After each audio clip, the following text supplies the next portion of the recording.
Good evening, everybody. Welcome to the stream, and hello to all you Anana Mooses out there.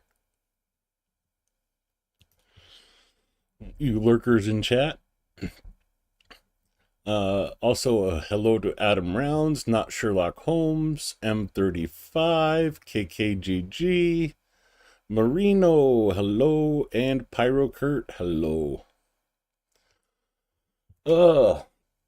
It was a heck of a storm yesterday.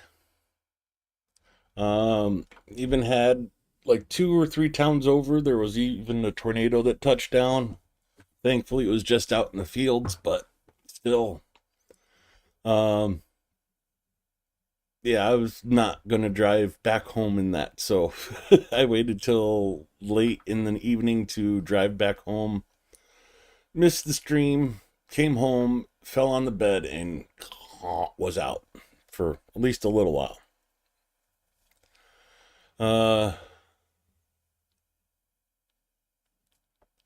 No Snickers, no sugar. I zero sugar Pepsi for a reason. Rotate. Zero sugar.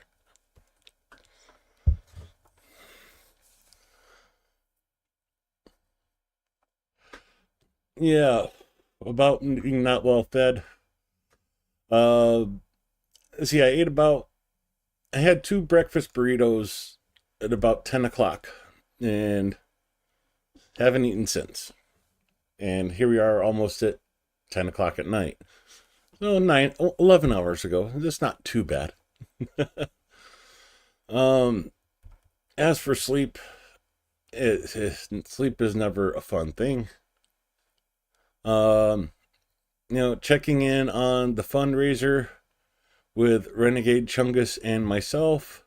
We have 2,343 euros donated, over 45 donations, averaging about 50 euros per donation. Thank you guys so much. Just a reminder, we are raising for the Prime Unit, the 5th Border Guard Detachment in Sumi. These are the guys we're trying to get the truck for. Ми військовослужбовці підрозділу Прайм 5-го прикордонного загону. Зараз знаходимося на Сумщині та стримуємо наступ ворога. Потребуємо мікроавтобус для виконання бойових задач і очищення українського неба від ворожих крил.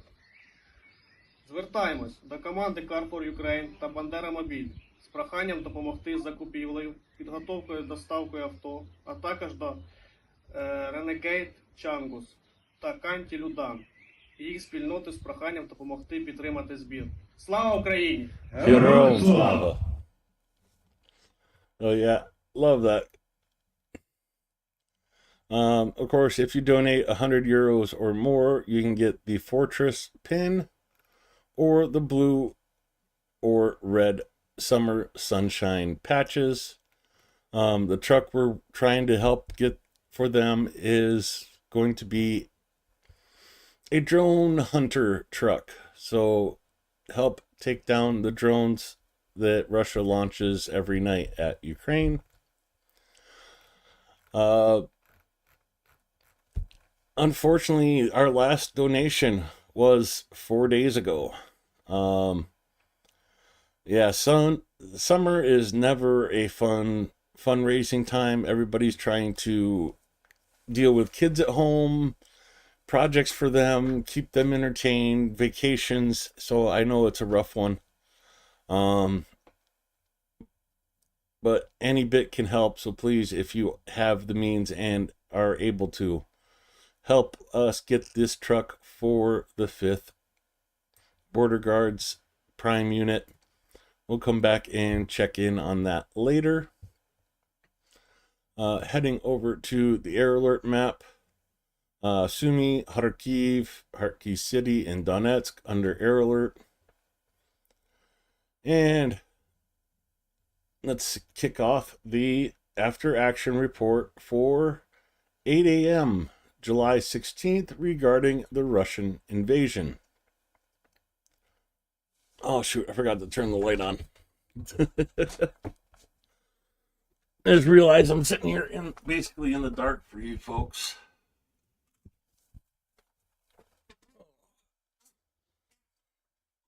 That's better. As always, we start the report with glory to Ukraine.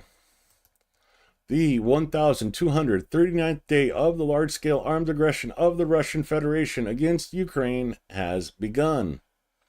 In total, 171 combat clashes took place over the last day. Steve saying hello and welcome. Mitch Ashdown.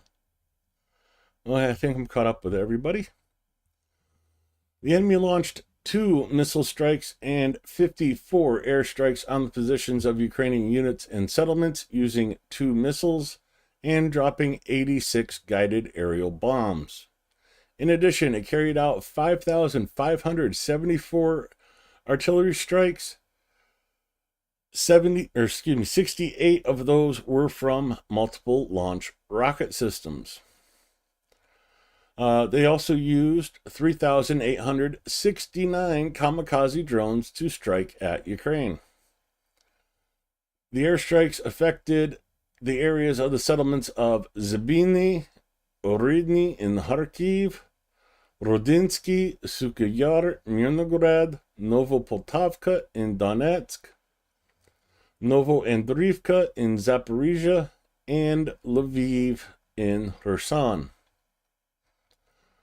Over the past day, aviation, missile troops, and artillery units of the defense forces have struck 6 areas of concentration of personnel, weapons, and military equipment, 3 command posts, 2 air defense systems, and 1 artillery system of the Russian invaders.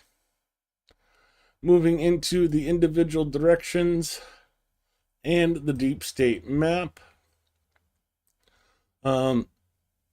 Still have not updated the deep state map with the current situation in here, but we'll take a look at that later in the video section and give you an up-to-date information coming from the Russian side. So should be interesting. But in the north, Slobodansk and Kursk areas, an additional 21 combat clashes took place. The enemy carried out an additional 10 airstrikes, dropping 23 guided aerial bombs, and carried out 363 artillery shellings of the positions of our troops and settlements, 10 of those from MLRSs. We'll come back to that later, like I said, in the video section. Moving to the south, Slobodansk direction, the defense forces repelled 7 enemy attacks near the settlements of Voschansk, Krasny Pirshy, which is come on, eyes, focus right here. I need to go back to the standard map. Things show up a little bit better for my eyes. Strypka is the other area of Russian attacks in the South Slobodansk area. In the Kupiansk direction, I lost where the Kupiansk 5 attacks by the invaders took place. The defense forces repelled enemy assault actions in the areas of the settlements of Stepova, Novosilka. We have to zoom pretty far in to show this small settlement. Zarazova down here, Pishkiani, and towards Kupiansk itself. Jumping down to Liman direction, the enemy attacked 25 times, trying to advance near the settlements of Novomir, Novoihorovka, Gryvkivka, Karpivka, Kolodazny, Zeleny Dolna, Torsky, which is right next to Zarichny, basically sister cities there, and towards Shandry Golove, and towards Sirebryanka.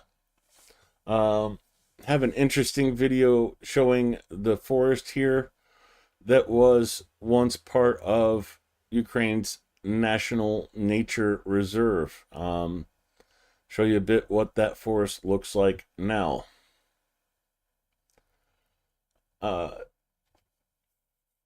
Kramatorsk,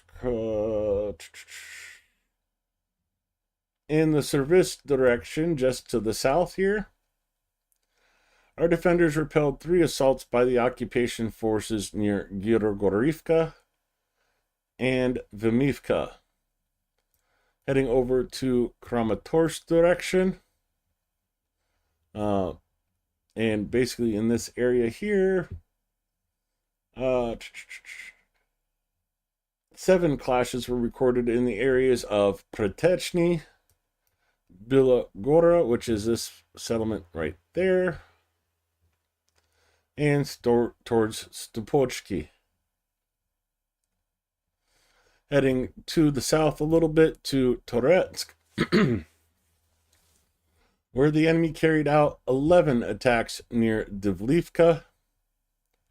Again, there's 2 Divlivkas, but they're close by to each other, so in this general area. Toretsk itself, Novosipasky. I think we've looked for this before and have not been able to find it on the map.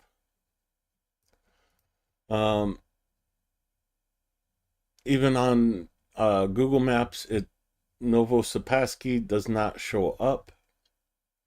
So moving down to the last settlement of Rusin Yar. That is it for the Toretsk direction. Heading over to Pokrovsk area.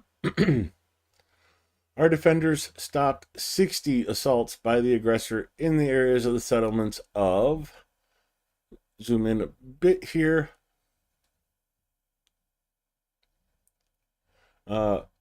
starting with Mykolavka, jumping over to Serchenko, Molodetsky, Gorokovo, jumping way back over to the other side of the direction. And I lost where I was. Popiv Yar here at the top. Novo Ekonomishne, Miro Lubivka, Lisivka, Goltine, Zirozova, Udashny. Way down here at the bottom, Oleksivka,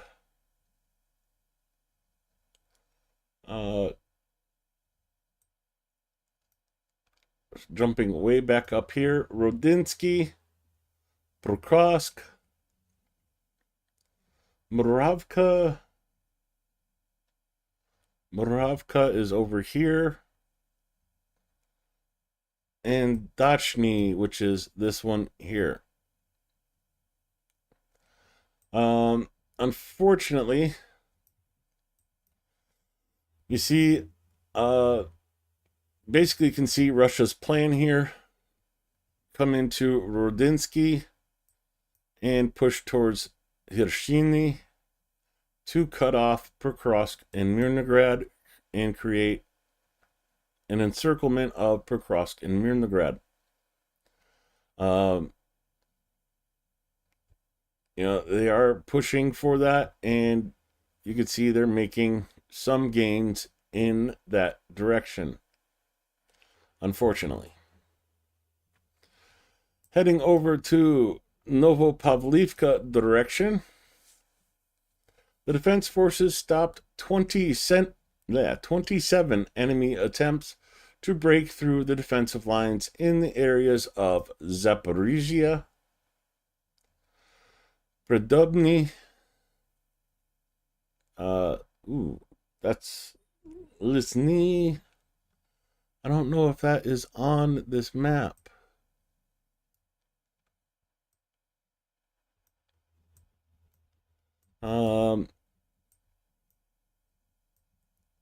No, it doesn't show on this map. But I'm assuming it is one of these settlements in here, one of the unnamed ones.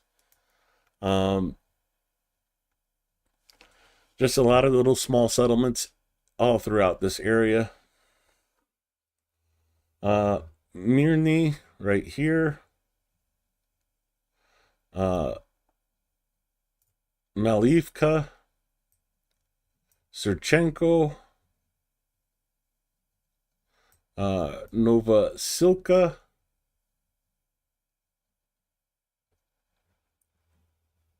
Zelenipol, which is here, and towards the settlements of Komshuvavka, Komshushavka up here, Timirivka, and Novokazatsky, which I remember is to the north, but I'm not seeing it on the map.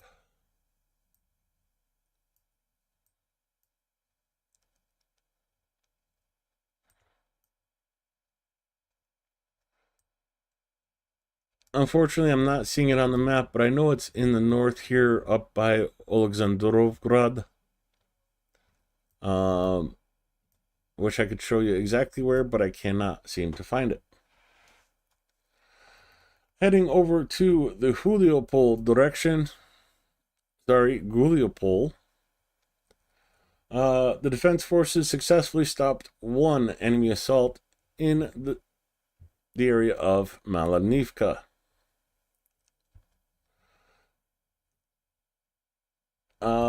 In the Novodanlivka area of Orhiv direction, our defenders also repelled one enemy assault. And in the Dnipro direction, Pridniprovsky, right here, and Kherson area, Ukrainian soldiers repelled 8 attacks by the invaders in the areas of the Antonovsky Bridge and near the islands of Kolushki and Zerbritsky. I don't think the islands are labeled on here. But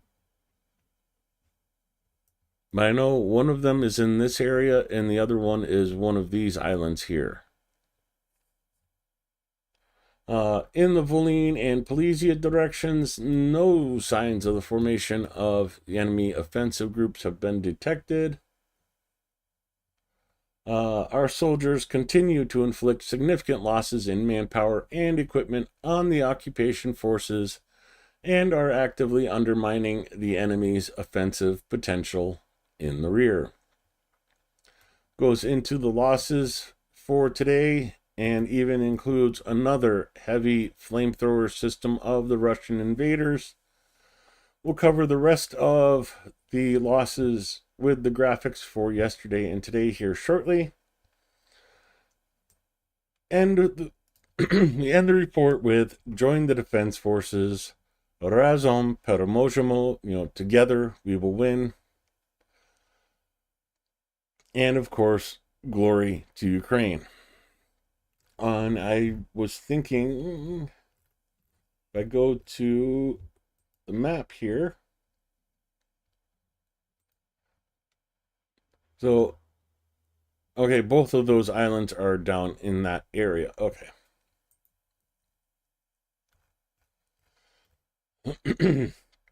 That is the report for this morning.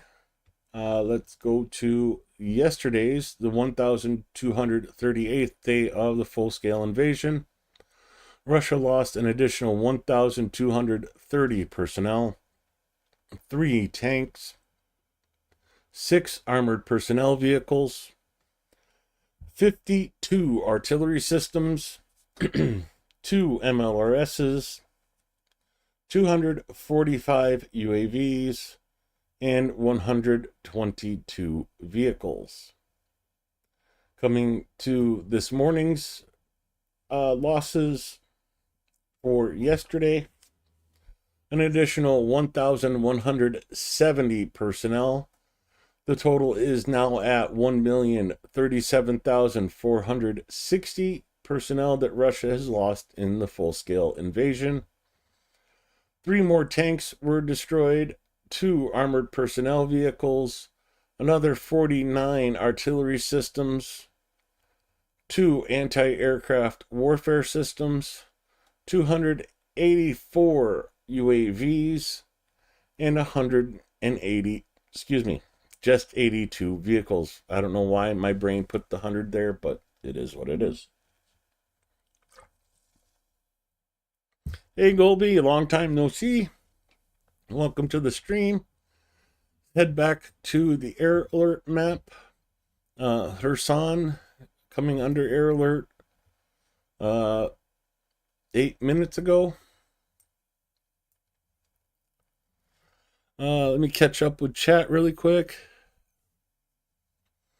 I've talked to BB a couple times. She's having some personal issues and, well, is not able to make it to a lot of the streams. She tries to stop in to say hi, but it is what it is. Mitch Ashdown says he'll be gone fishing the next... Oh, okay. So Mitch is going fishing. Okay, well, enjoy your fishing and, check in when you get back. Lake trout and pike.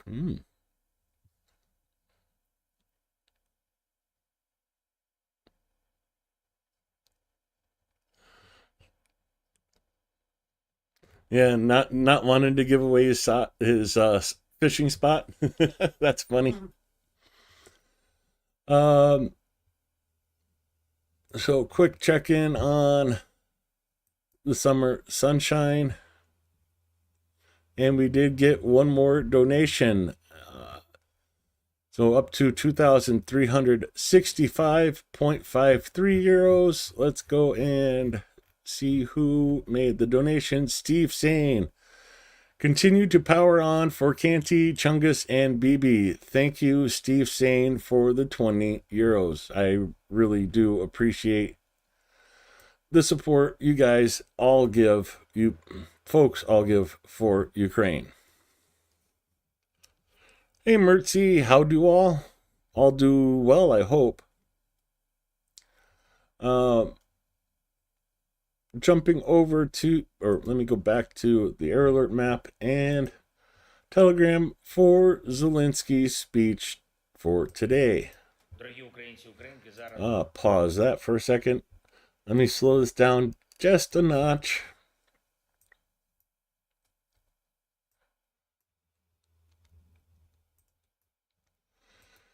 Dear Ukrainians, rescue operations are currently underway in Dobropilya, Donetsk region after a Russian bomb struck right in the city, hitting a local store and ordinary market stalls. At this moment, the number of victims caused by this strike is not yet confirmed. So far, we know that 11 people have been injured and 2 have been killed. My condolences to their families. All services are involved and doing everything they can to save as many people as possible. This is just horrendous, dumb Russian terror. There is no military logic behind their strikes, simply an attempt to kill as many Ukrainians as possible. The present day Russia is all about vile strikes like this.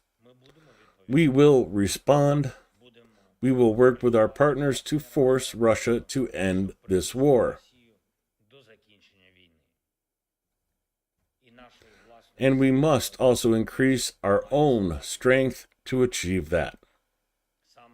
This is exactly what we are focused on now. Today, the legal procedures to reshuffle the government have already begun. Members of Parliament supported the resignation of the Prime Minister this morning. We held a highly focused meeting with Denis Shamil, specifically on defense matters, also joined by Rustem Umarov.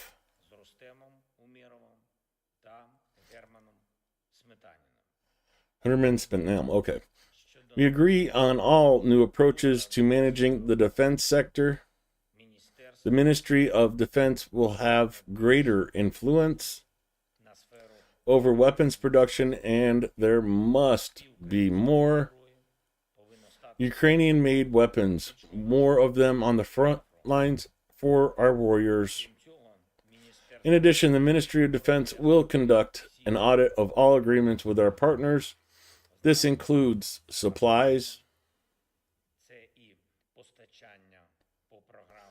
under the supplies under aid programs, as well as investment in our Ukrainian production and all our joint projects. We are speeding up all processes to the fullest extent. Today we have already signed and submitted to the hold on, let me go back a notch. To the Verkhovna Rada of Ukraine, the documents proposing Shamil as the new Minister of Defense. Strategic industrial sectors will also be managed through the Ministry of Defense. Herman will head Ukroboronprom. The task is very specific and clear.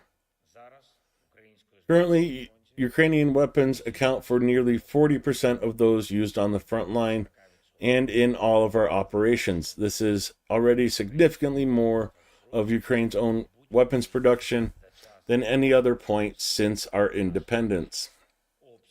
The volumes are indeed substantial, but we need even more. And what we need is greater capacity to push the war back into Russia's territory, back to where the war was brought from, so that they feel what they've done and what the cost is of Putin's refusal to implement a ceasefire and pursue a real peace. We must reach the level of 50% Ukrainian-made weapons within the first 6 months of the new government's work by expanding our domestic production. I'm confident this can be achieved, although not easily. Overall, I want to now thank Denis Shamil and his entire team of the Ukrainian government. Experience gained is immense. Denis, as head of the government, first withstood all the challenges of the COVID crisis and then the impact of the full-scale war. The government maintained full control of state institutions. The front line is being supplied. Social payments have been made and fully secured. The country's logistics are functioning. We have made it through 3 extremely difficult winters during the full-scale war. Ukraine has obtained EU candidate status. The accession negotiations have been opened. Now, at the time when we must focus all state resources on defense tasks, and given the new dynamics of our relations with the United States and other partners, the new government setup, everyone's expertise must be used to the fullest. Dennis understands all the challenges of the defense sector. Umarov will assist, in particular on the international track, with all agreements and the necessary coordination. I expect the Verkhovna Rada of Ukraine to support other personal steps as well. Tomorrow, the respective priorities will be presented. We are also preparing changes in some diplomatic areas at Ukrainian embassies. There were many meetings and many consultations today, personal related and preparatory ones, many of them, for both this week and next week as well. Important decisions are coming, both in domestic policy and in the course of the defense sector, including on our air defense. Also today, a report was delivered to Ukraine's new sanctions decisions. Crap, I fell behind at the end here. Also today, a report was delivered on Ukraine's new sanction decisions. We are not losing a single day in applying pressure on Russia for the war and on all individuals who, in one way or another, support Russia or justify its aggression.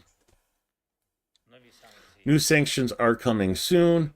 I thank everyone standing with us. I thank everyone standing with Ukraine. I thank the entire team of our state, and of course, glory to Ukraine. And to that I say, Heroam Slava. That is Zelensky's speech for today. One of the longer ones, and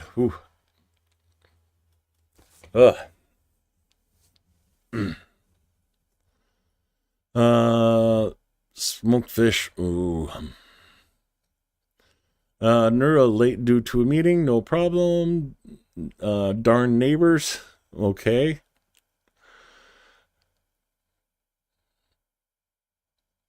Watching the phone with a flashlight in your mouth, okay.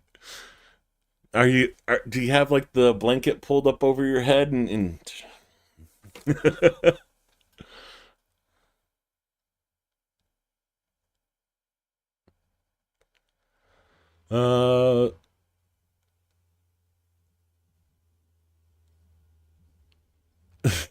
eating and can't laugh. Glad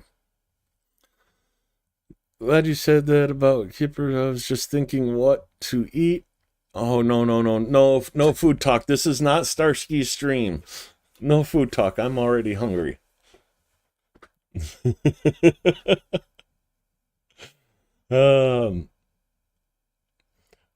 With that, let's head over to Canty's Center and show you a preview of not only today. Well, I'm going to stop right here.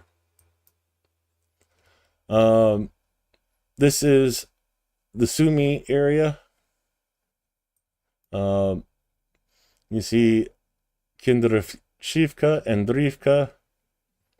And Ukrainians have made a fair push against the Russians in the Sumy area.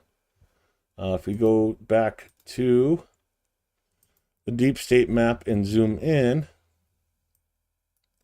so Andriivka, Shindarkivka, Konstantinivka. So essentially, Ukrainians have pushed back almost that entire area. Not a huge offensive, but a pretty decent one by Ukraine in one of the most active areas in Ukraine at the moment, unfortunately.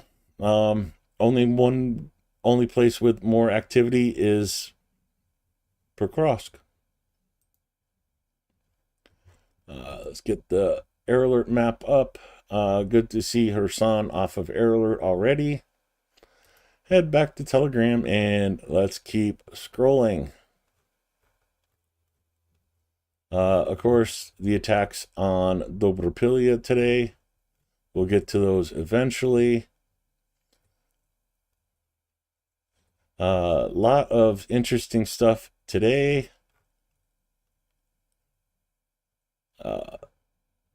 Defense lines, strikes, and the drones for today. We'll come back to that. And we're going to keep scrolling until we get to the drones from yesterday. Right here. 178 drones shot down, 66 suppressed by electronic warfare. Unfortunately, it does not give us the total of... Oh, yes, it does. Okay. 267 drones launched by Russia. A fair bit of those were shot down, and then another bit by electronic warfare. We get a rare look into what Bakhmut looks like now. This is the Russian occupier drives through the destroyed city and demonstrate what the occupation army has done to it. The ruins well explain the true goal of Putin's war, to capture in order to destroy. And yes, this is the Ruski Mir, Russian world, Russian peace, depending on how you translate it. And here's your view of it from Bakhmut.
You know, if memory serves, Bakhmut was home to 70,000 people before the war. And what we saw, 2 Russian soldiers walking through the town in this video. So from 70,000 people living there to 2 occupiers in the city.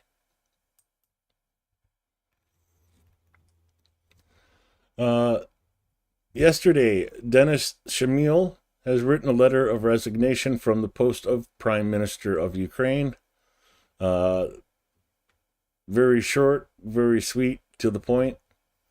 And of course, we know from Zelensky's speech today that he was appointed as defense minister. 100 degrees and humid. Ugh. I'll tell you right now, Adam, the best purchase I've made in like the last 10 years is the dehumidifier I have downstairs. It shut, like when the tank for that thing gets full, it shuts off. And I can feel the humidity upstairs in my room with a closed door jump up when that thing shuts off. Dumping out about 5 liters of water out of it at least once a day right now. Very prime purchase. Definitely look into getting a dehumidifier. It's wondrous. Makes it feel so much cooler in the house. 93 a few days ago. Back in here, UK, no air conditioner, houses designed to hold the heat in. Ugh, yeah. Uh,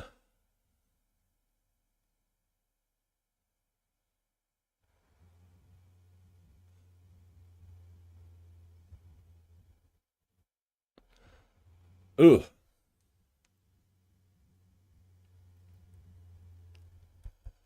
Oh, my garden's doing well. I have a rain catch 280-gallon tank set up to my rain gutters. A quarter inch of rain gives me about 220 gallons of water, and we got 4 inches of rain yesterday. Yeah, we got quite a bit of rain yesterday. Video from Moscow. Even nature is wanting to smack up.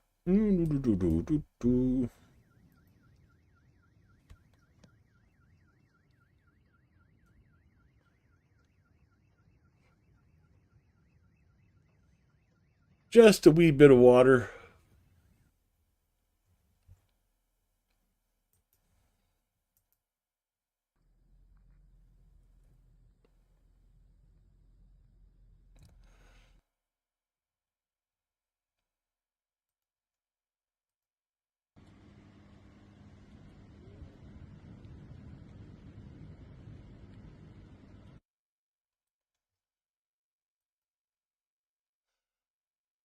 Oh, let me make sure I don't give anybody's name away. Ukraine even had a tornado.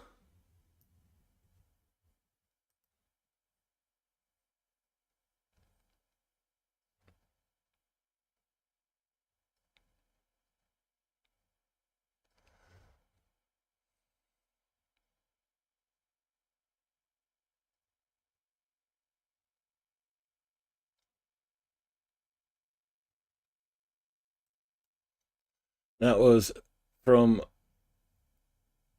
couple of my English practice partners in Ukraine. And here we get to see the Russians versus a Dragon fire drone.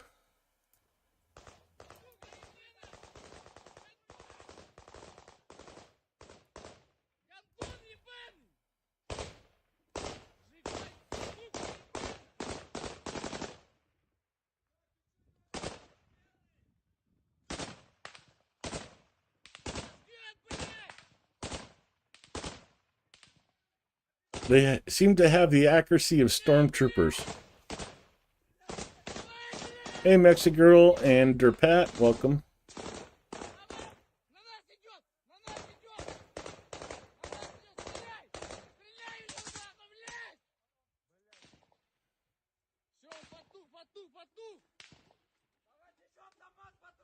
Магазины, блядь! Сюда идет! Дорогу, ебаный в рот! Давай! Съебался? Антон, он уехал, блядь. Уехал? Пидорас, блядь! So they spent a lot of ammo on that drone and didn't hit a thing. Funny to watch.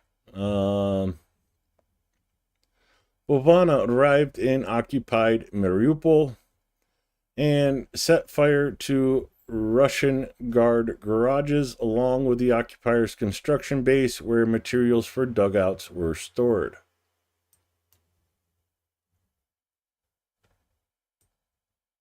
Okay, why is that bringing up the player?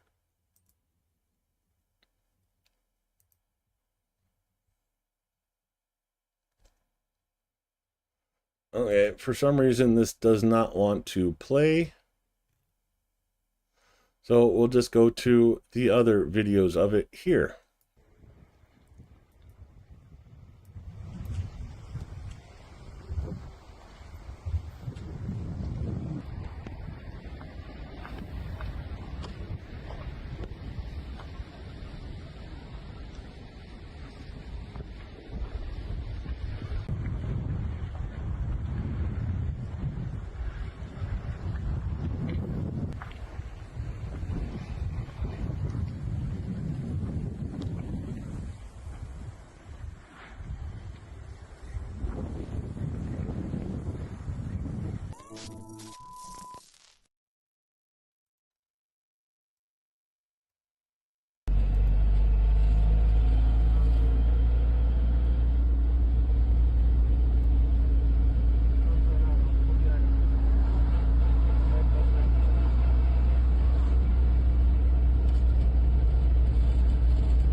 Still destroyed buildings. Oh, but Mariupol's been rebuilt.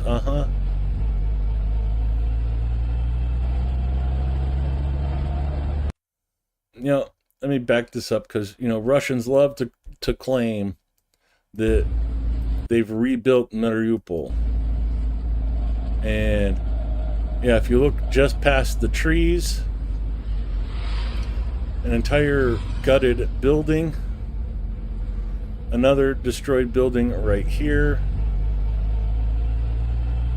Oh, yeah, Mariupol has been rebuilt.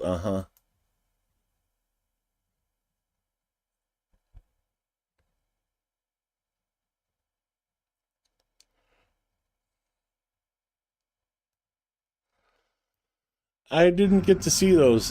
That's my friend sending me that video was the first I heard of the tornado in Ukraine. So, yeah, again, looking at the foundation of a destroyed building. Yes, Mariupol has been rebuilt by Russia.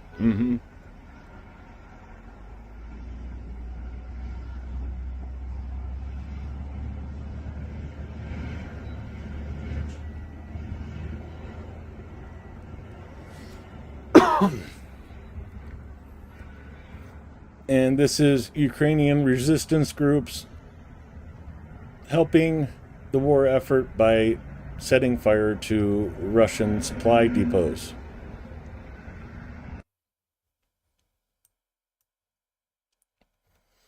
Good to see. And as promised, completely destroyed and burned by the occupiers, the once beautiful part of the Natural Reserve Fund of Ukraine, the Serebryantski forest of the Luhansk region.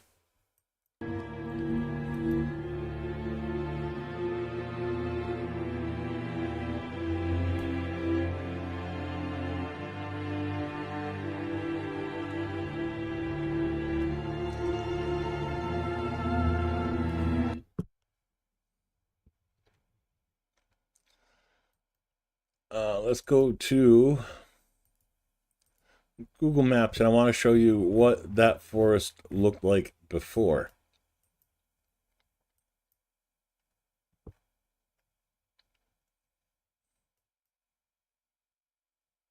Slovansk, Serebryanka right here, Bilogorivka.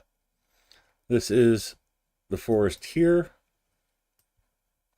And we go to this drop point. Okay, that's not a good drop point.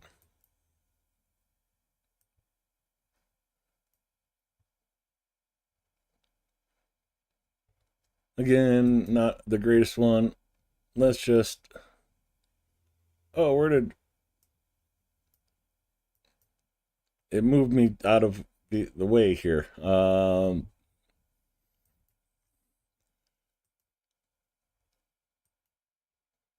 So, yeah, this is currently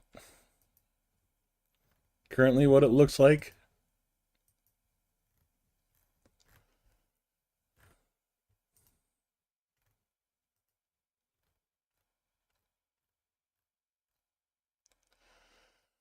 And starting to get into what it looked like before, but still a lot of war photos from the forest. Oh, come on, let me get to... Okay, it looks like all still...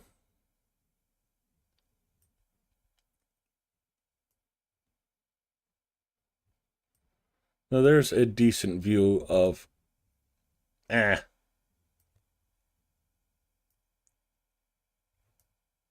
what it should have looked like beforehand.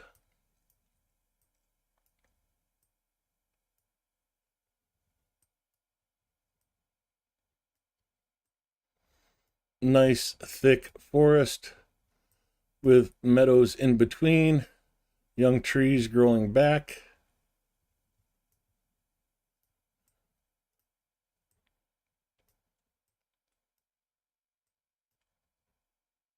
And of course, what it looks like now.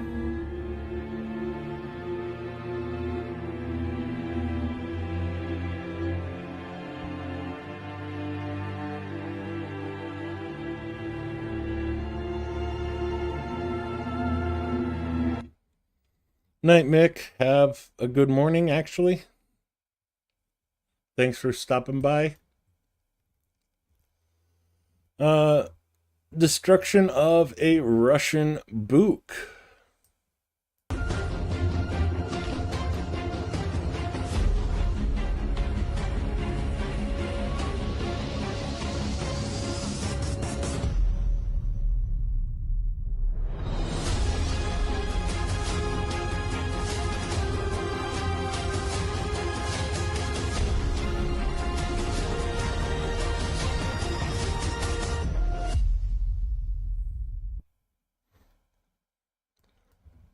Always good to see those things getting blown up.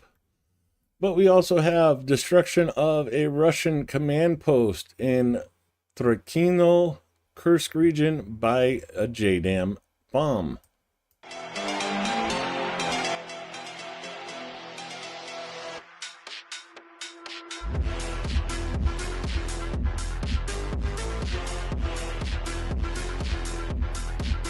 Bringing down the house. Breaking Buk.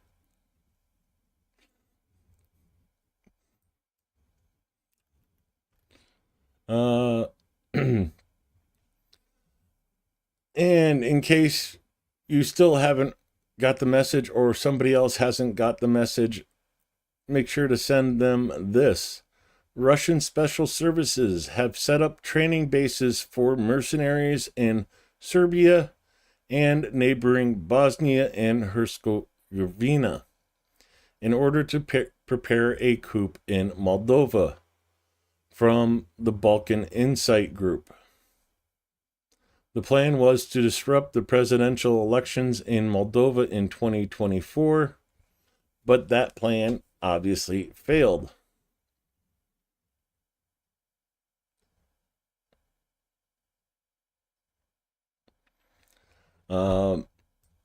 Since we're on Google Maps already, so of course Moldova and Serbia, Bosnia, Herzegovina. So Russia is training mercenaries here to eventually go and fight in Moldova to overthrow the Moldovan government and, set up a puppet state like they wanted to do with Ukraine. You think it's going to stop there? It's not going to stop there. They've already invaded parts of Georgia.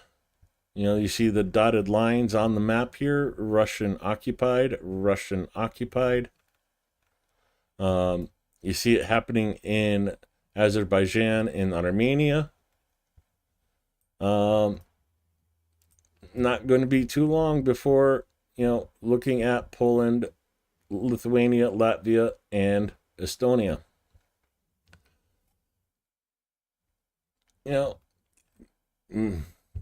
Joke, laugh at me if you want, but, as time goes on, history will show what it shows.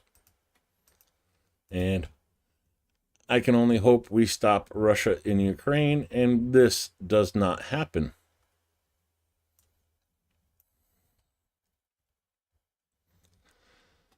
FPV drone operators of Omega Wings unit tracked and destroyed the invaders' Mista S.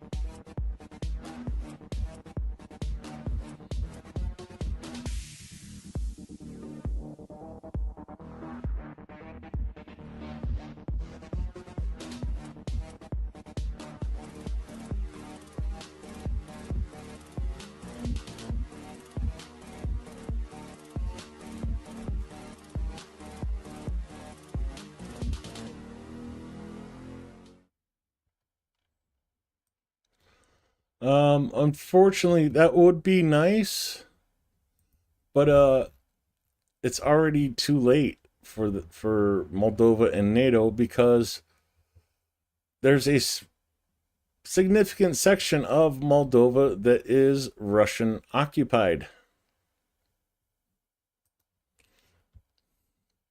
And here we come to the drones from last night. The Russian army attacked Ukraine overnight with an Iskander M ballistic missile and 400 strike drones. The one is the missile. Air defenses destroyed 198 drones. Another 145 were suppressed by electronic warfare. So, fairly decent showing, but still over 50 drones and the missile got through. July 16th, today. It's kind of an important day for Ukraine. The Verkhovna Rada of the Ukrainian Socialist Republic, by constitutional majority of the people's deputies, adopted the Declaration of the State Sovereignty of Ukraine. The document proclaimed the sovereignty of Ukraine as the supremacy, independence, completeness, and indivisibility of the power of the Republic within its territory, independence, and equality in foreign relations. Now, 35 years ago, that was signed.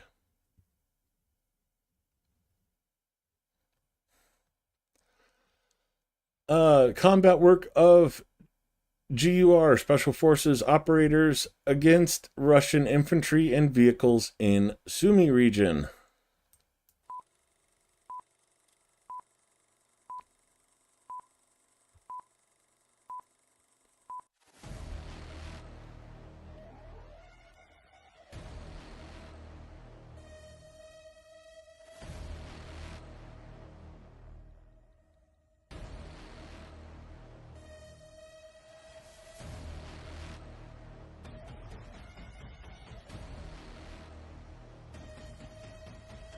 And this is like a compilation of the meat assaults that Russia is doing.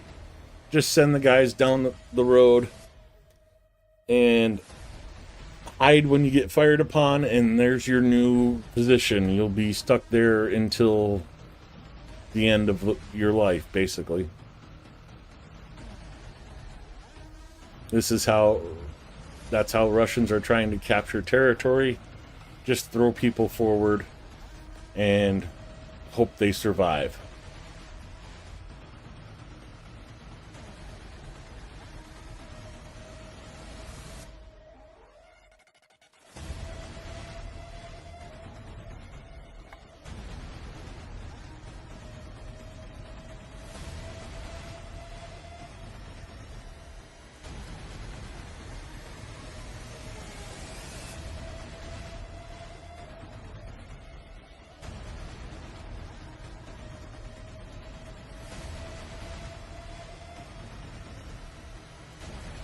On this video, unfortunately, no.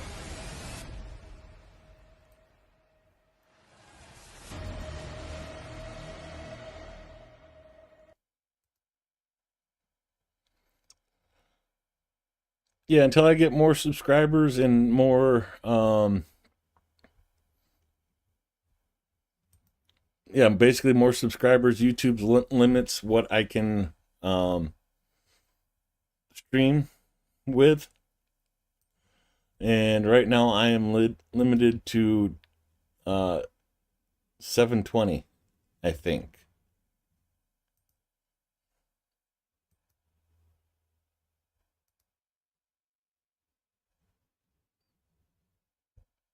I wish I could up it, but yeah, I need to be more popular for YouTube to actually give me options to do stuff like that.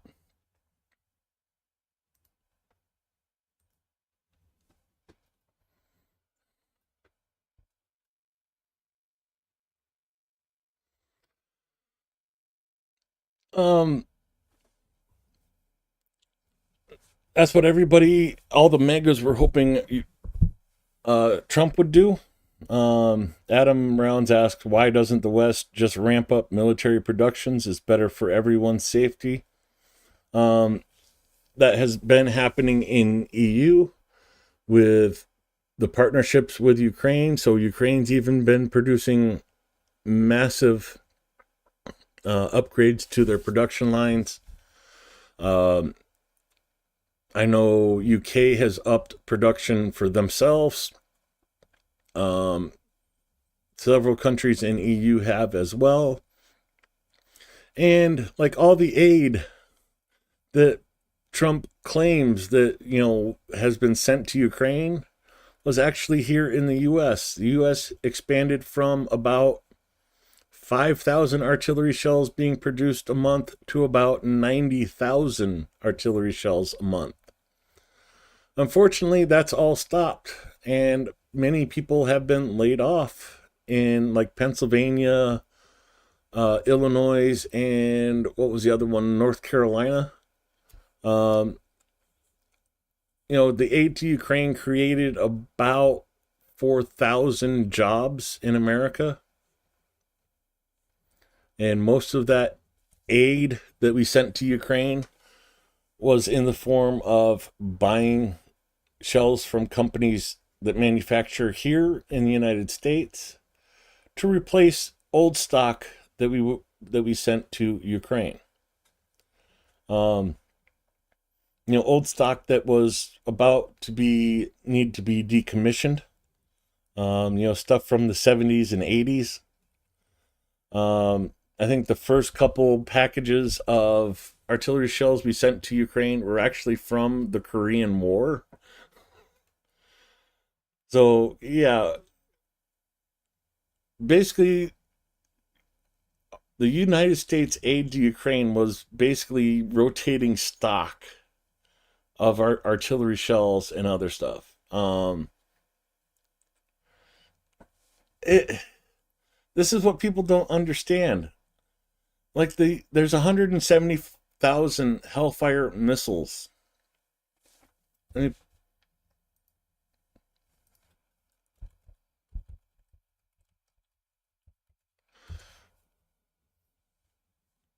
So these things. Ukraine has F-16s. These could easily be adapted to their MiGs as well. But essentially they're tank busters.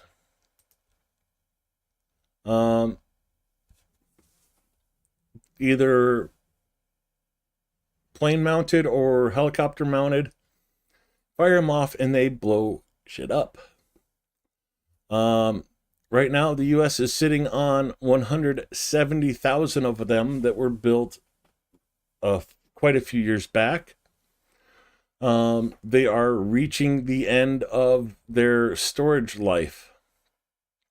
And within the next 6 months to 3 years, we'll have to start paying to decommission these.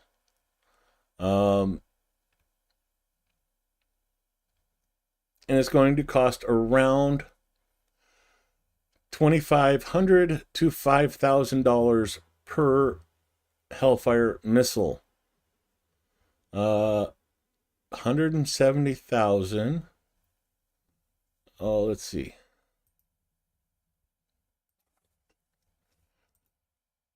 So 170,000 Hellfire missiles. Let's go with even the low end. $2,500 cost to decommission them, dispose of the ordnance and fuel. $425 million that it's going to cost U.S. taxpayers to decommission those missiles at minimum. At minimum. Almost $1 billion at maximum. Or we could tell Ukraine, come pick them up and use them.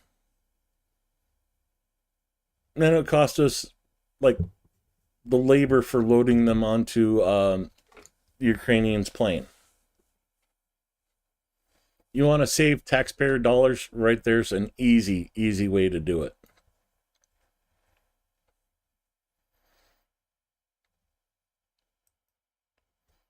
You know, but no, what will happen is what's the cost of a Hellfire missile? So let's say 100K. So if we send over those 170,000 Hellfire missiles, okay, here's a better one.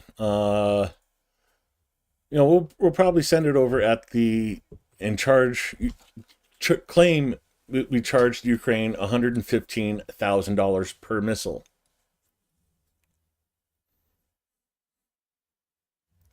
So yeah, you're looking at a couple $1 billion worth of aid to Ukraine for sending them missiles that we need to basically send to the scrap heap anyways. What would we do with that aid money? We'd actually build new Hellfire missiles. Send them our old ones that were ready for decommission that we'd have to spend almost $1 billion for to decommission. Order new ones. It doesn't make sense. Hey, Ukraine, come pick them up. Hey, Ukraine, how about this? We'll give you $100 to dispose of these missiles for us. Save the taxpayers millions. But no, we want to charge them full price for a brand new missile and then send them stuff that's about ready to go.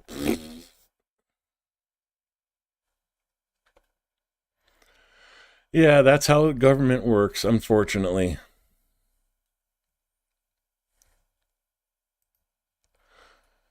It's completely asinine how we're doing it. Venetia, after the Russian attack last night, 28 shaheeds hit the city, 7 people injured, 2 in serious condition. And here are some of those images.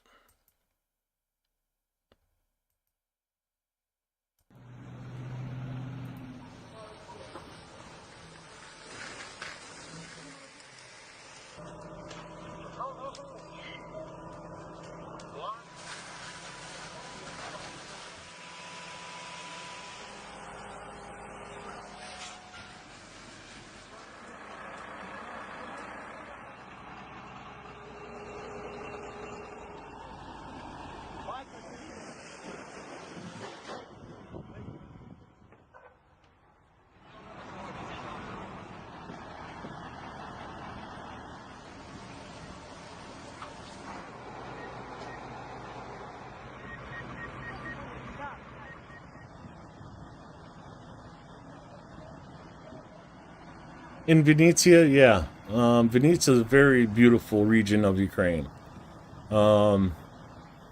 This is Venetia city itself.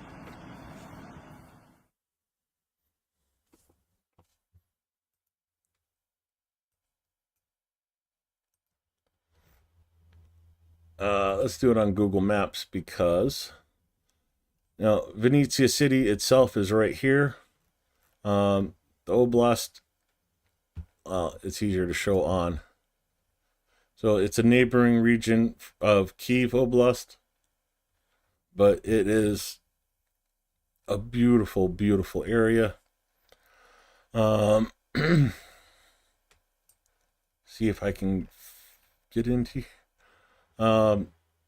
This is one of the villages that I helped rebuild a couple houses in. In this back area over here, there was quite a few abandoned houses. We were able to rebuild a couple of those and get those to displaced families. But that is Venetia.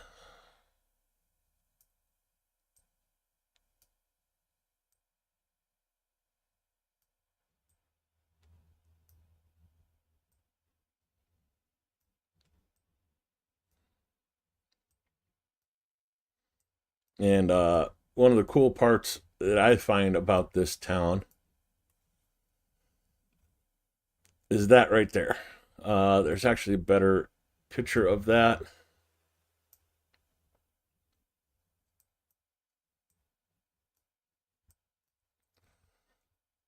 So that is an old medieval house that is in ruins. I'd love to be able to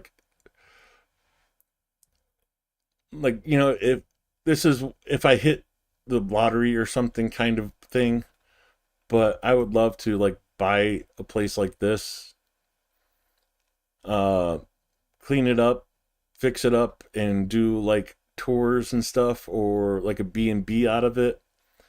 Stay in a place if it was built in blah blah blah blah.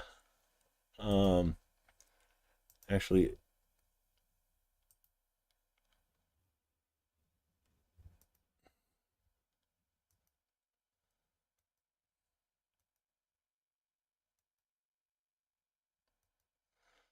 very overgrown, unfortunately. It would take a lot to restore this place.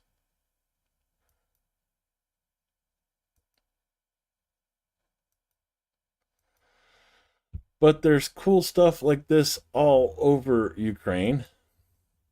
And let's see if there's information about it.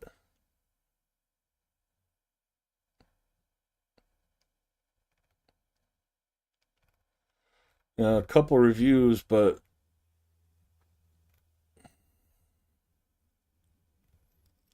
yeah, there's not a whole lot of data out there online about it, but the locals know the history, and it's very, very cool place. I can't remember the details exactly, so I'm not going to put them out there like I do know.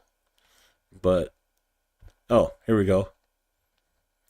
1790, Stefan Lubitsk, Major General of the Crown Troops, became the owner. So it was built before that, but in 1790, Stefan became the owner. I wish I could tell you more, but that medieval manor house, I would love to own a medieval manor house. But there's cool stuff like that all over Ukraine. There's so much history. Oh, let's see if I can find this.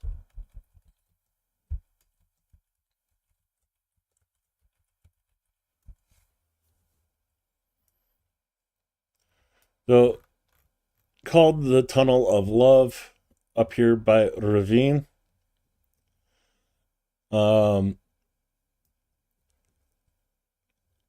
It's just a section of railroad where the forest has grown around the train tracks. The tracks aren't used anymore. Oh, that's loud. Where's the...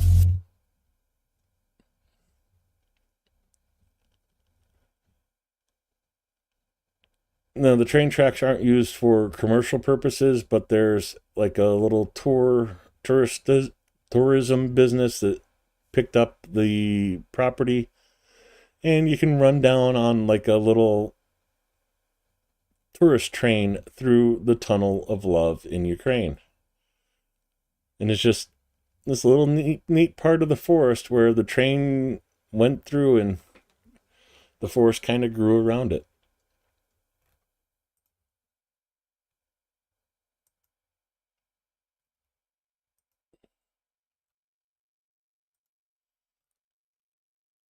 Yeah, definitely a tourist trap now, but um, yeah, just a cool little thing. Um, you know, one of my favorite castles in Ukraine is Bilhorod Fortress, Akhmat Fortress, 14th century. You know, about this was built about the same time Columbus was sailing for America.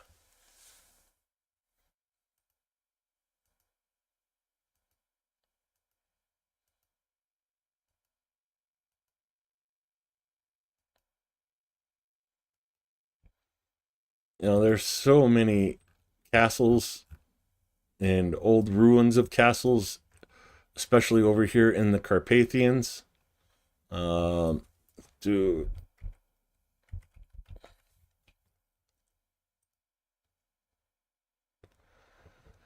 well, here's a few of them. Uh, Naversky Castle. They're in the process of rebuilding it with tourist money. Um, they rebuilt the roof on the tower and a couple of the other roofs, and are working on doing more restoration work. Before, after.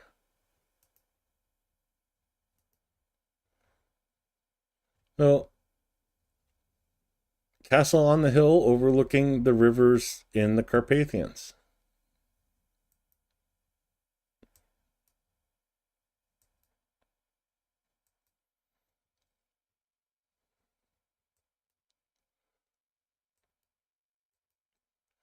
So after the war, you want to check out a cool medieval castle. Uh, you know, Dracula's heir castle. There you go.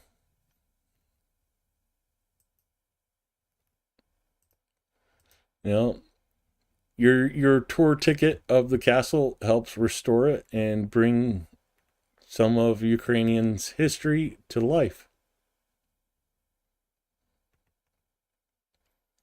And like this is the tower that they put the new roof on.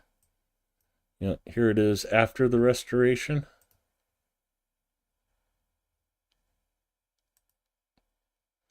Very cool place. What's the age of that castle?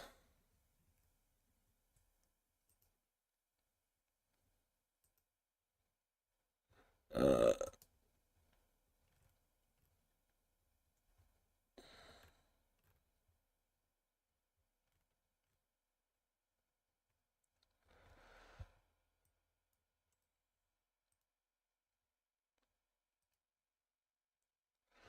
so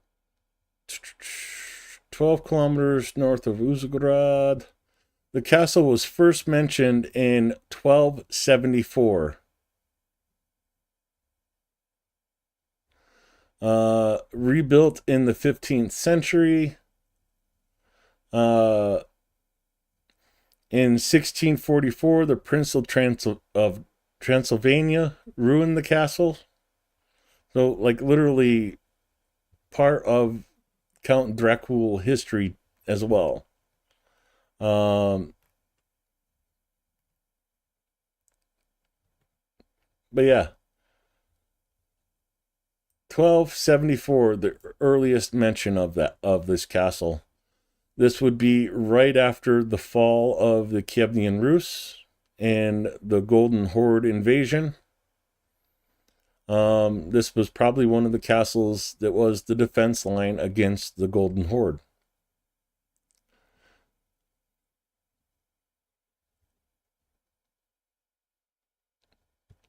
Um,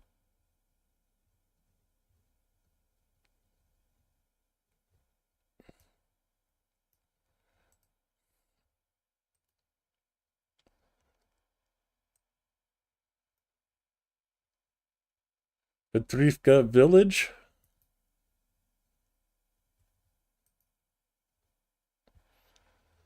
Uh, Population of 4,446. Okay. Uh,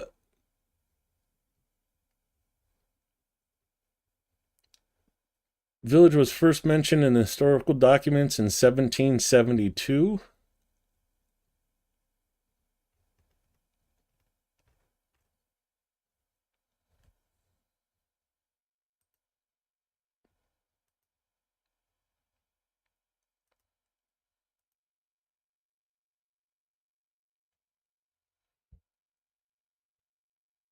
Oh, come on.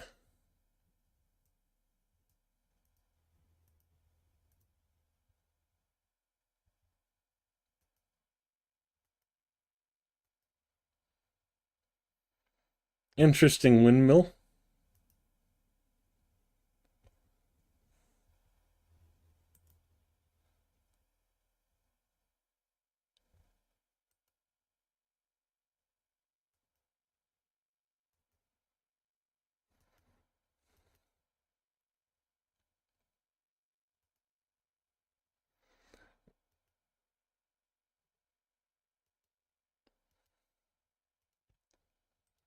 Okay, I'm curious.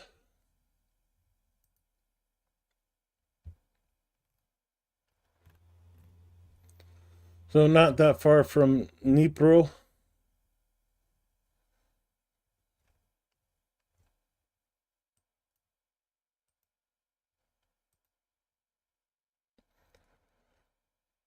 Oh, dang, that's a heck of a berry farm.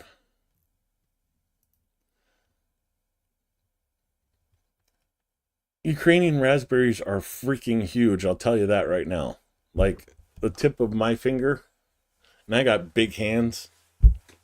Uh, yeah, give you a reference point. I got big hands. Those things are huge.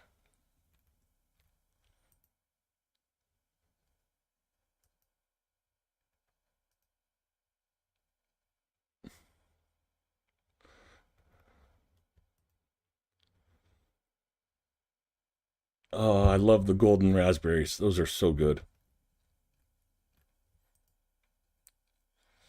Uh-huh. Okay, get away from the food. Get away from the food. Step away from the food.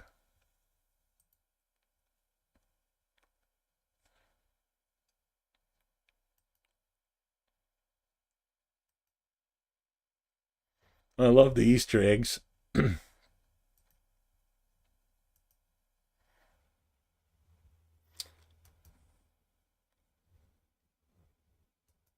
Cute little village. But like I said, there's places like this all over Ukraine. It's amazingly beautiful country. And unfortunately, Russia's trying to erase it. So, according to the village, it was first founded in 1691. Okay. Murals. Yeah, gotta love the murals.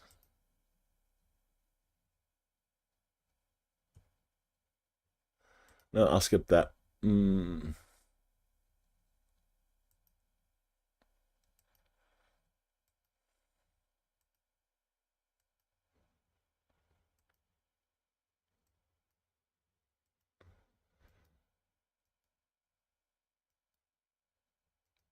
I hate to put it this way, not to take anything away from Pekivka, but you could pretty much do the same thing in any town. Lubny.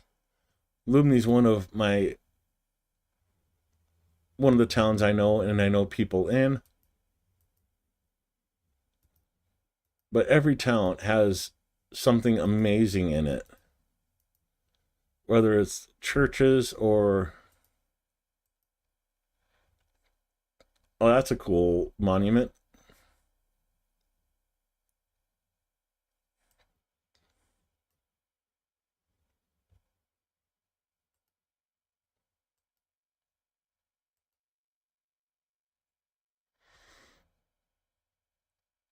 I need a lounge chair and a fishing pole.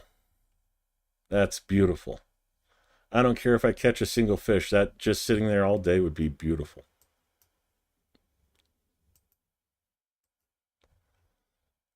Oh yeah, and the Ferris wheel in the middle of town.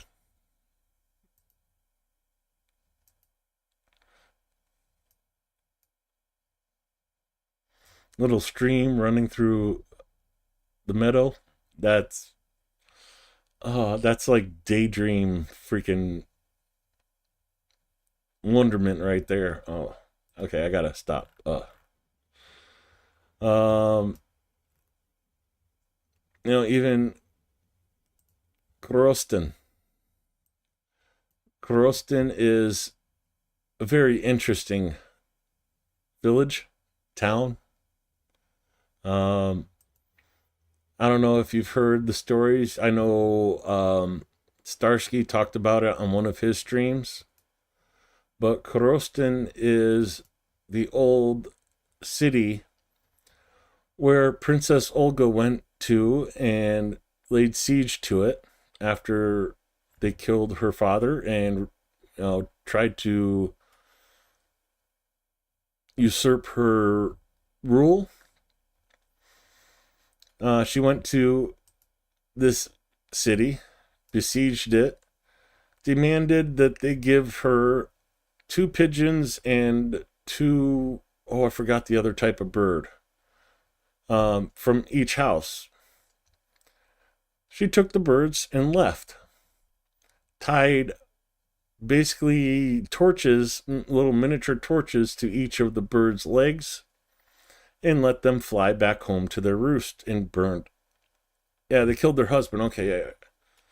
There's so much history, I cannot remember all of it, but I try to be very, very close. Sparrows, that's okay. This is that city. The gatehouse, the old fortress, monument to Olga. This is essentially the moat that was around the castle.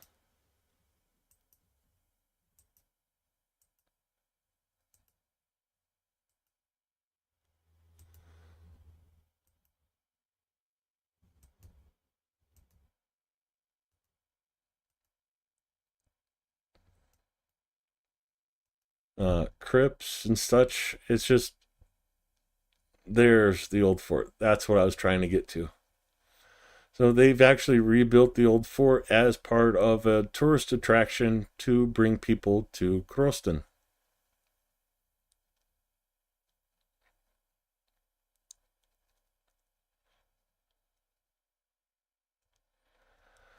It's very easy. I would like to think it would be very easy to have pride in your history if your history was something you could be proud of. American history. Let's see. America became a country because a bunch of rich people didn't want to pay taxes on tea. We now pay 3 times the amount of tax to the rich people in America, Trump, than what they were paying on the tea. Mm-hmm. The whole slavery issue, yeah, nothing to be proud of there. Um, the subjugation, annihilation, and mistreatment of the Native American nations. So many accounts of us forcing the Native American nations onto reservations, and then sending them blankets that are infected with smallpox or rancid meat, and then send them rancid meat from the military, and then when they go off the reservation to hunt, we'd sit there and declare war and annihilate and run down an entire nation of people. There ain't a whole lot of history in America to be that proud of.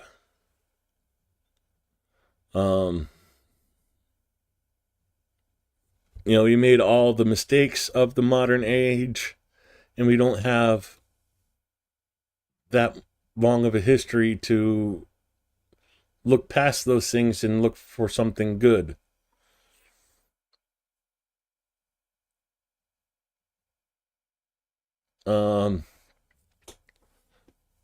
The Russian war, as long as Ukraine survives this war that Russia has forced on Ukraine is a blip in Ukraine's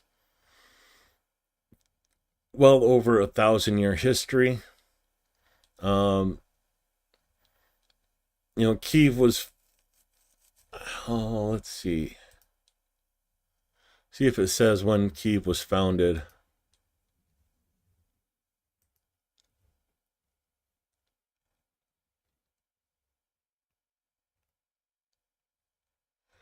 Founded 482 of the Common Era.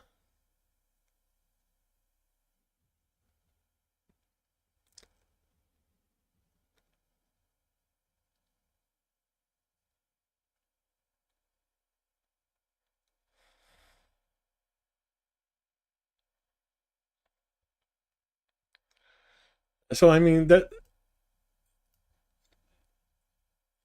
thousands,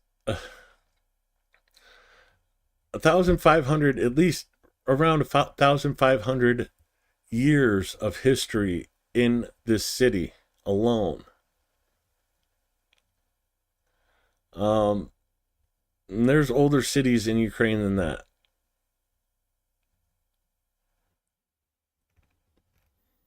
Can you imagine what the United States history is going to look like in another 1,250 years?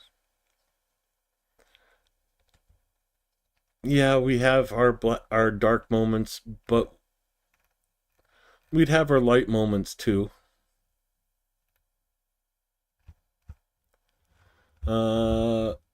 Just out of curiosity, what is the oldest city in Ukraine? The oldest city is Bilhorod-Dnistrovsky. We actually just looked at that not too long ago. That is this city right here with one of my favorite forts.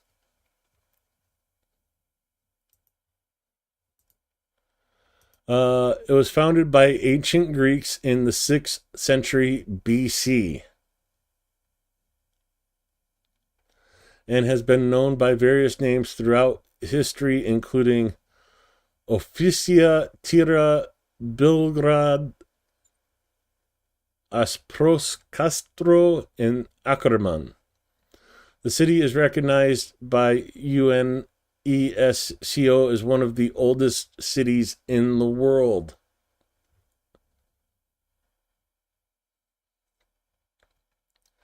(600 BC).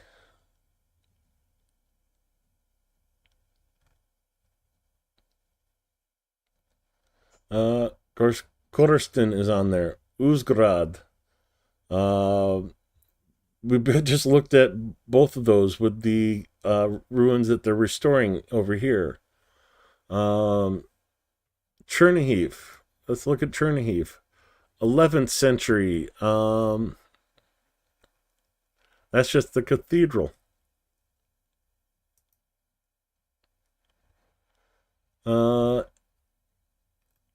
So Belgorod and Dnistrovsky with the Ackerman Fortress. Korston with, the site of Olga's bird.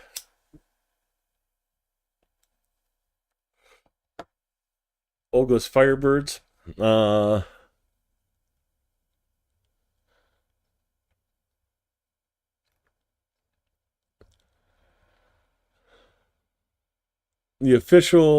conventional official date is 482 that Kiev was founded. Sophia's Cathedral, which I was at, was built in 1037. Almost 1,000 years old, and I was there. I love that part. Uzgrad, 872. Zhotomir, 884. Koltin in 10,002. Or 1002, sorry. Um,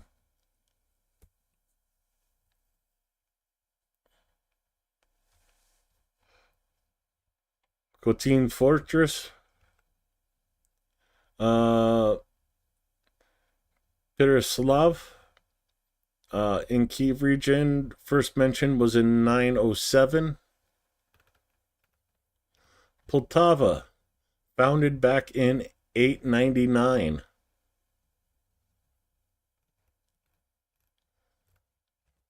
I mean, a lot of history in Ukraine.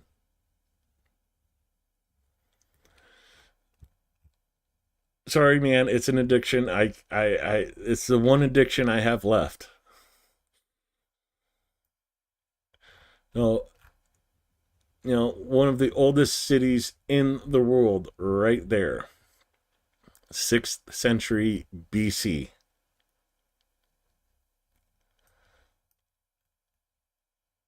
Tell me Ukraine doesn't have a history and needs to be part of Russia that wasn't even a thought in somebody's mind until the 1300s.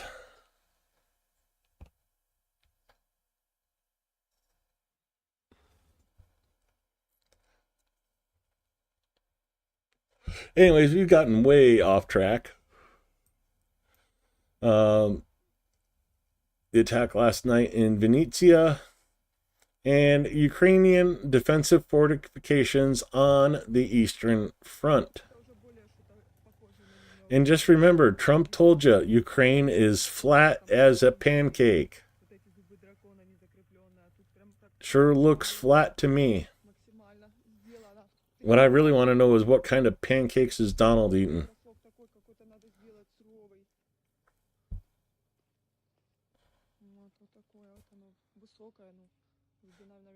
So these aren't trenches that they occupy. These are like anti-tank, anti-personnel trenches with the barbed wire in them.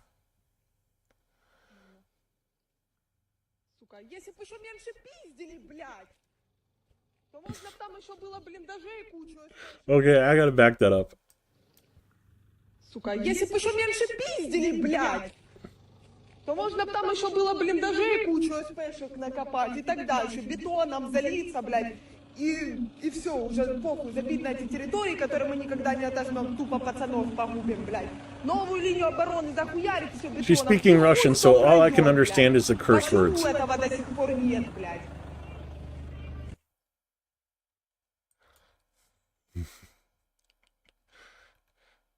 She's not happy, that's for sure. I wish I could understand a little bit more of Russian so I could understand what she was saying.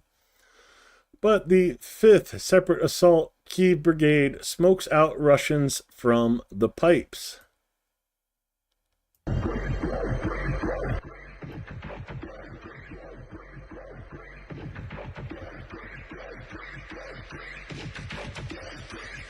Yeah, because you have to be basically a millionaire to afford McDonald's prices these days.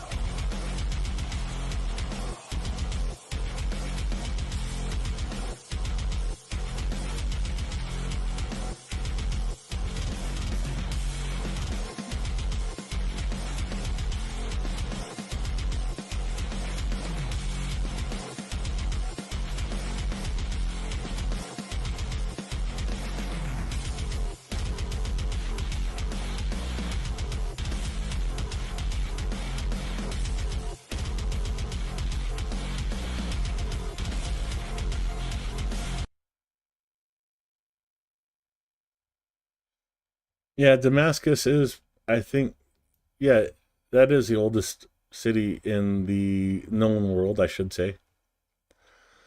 Consequences of a Grad MLRS strike on the rear positions of the Russian military. You know, got to make sure the Russians are smoking too.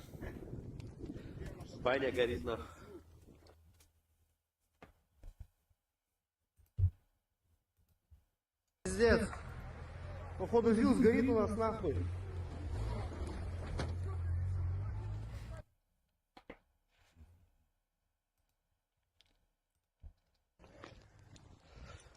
Вот наша кухня была. Oh, get out the weenies and marshmallows.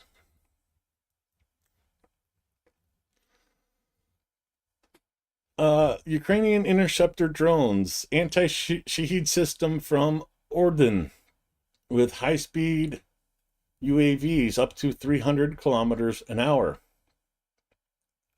More on that in a minute. Trust me. Okay, I really gotta pee. Sorry, but enjoy destroying a Russian position with GBU-62 glide bombs while I run to the restroom.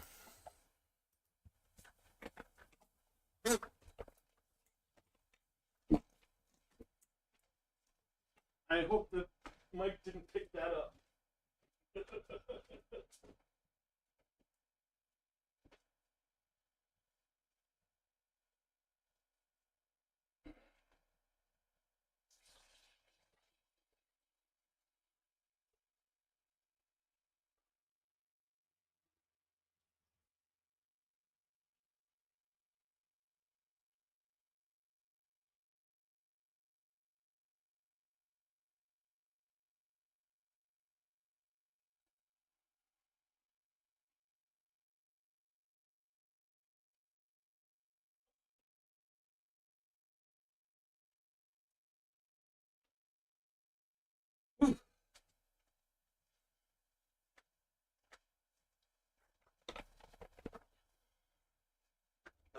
So nice explosion from the glide bombs on the Russian positions.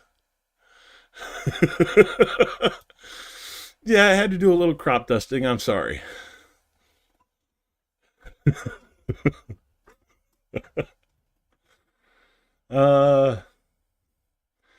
General Kellogg arrived. We have had no massive shellings for 2 nights.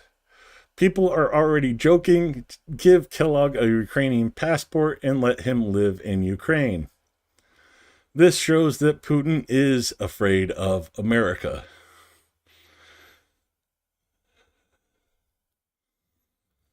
No, my mic's right here on the desk, so it doesn't go with me when I go. Dang it, I wish they would offer me that.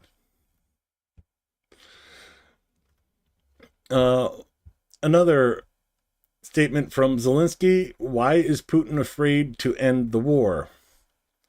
One of the reasons is that people will return home. They are psychologically unstable. They did not fight to protect their homes. Russia still does not have a plan for what to do with them when they return. And we have all seen the videos of the soldiers from Russia that went back home, causing fights, trashing businesses because they didn't get their coffee how they wanted it. It's going to be a nightmare for civil order when and if they ever do return to Russia.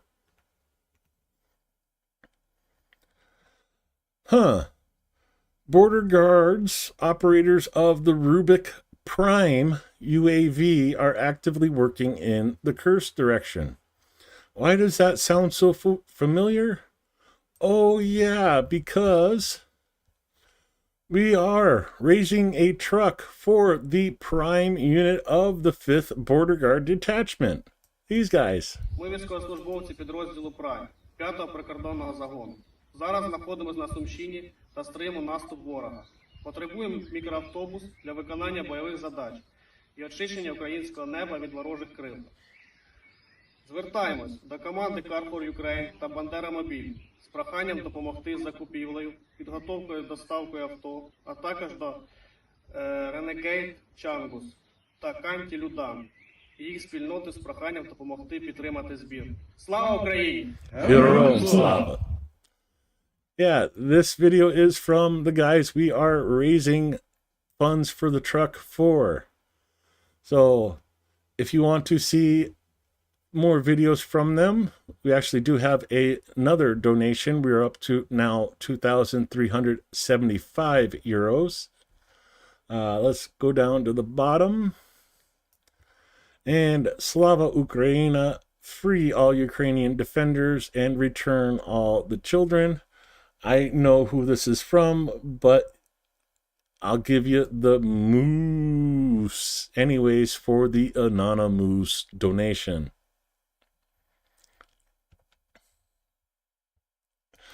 Sorry, I love my moose. So the link to donate is pinned to the top of chat, but I'll post it in chat as well. So please, if you do have the funds and are able to, please help support Ukraine and send a couple bucks to the Summer Sunshine Fun Time with Renegade Chungus and myself, and help get these guys a truck they need. And let's check out this video from them and see what they're already doing, and let's help them do more.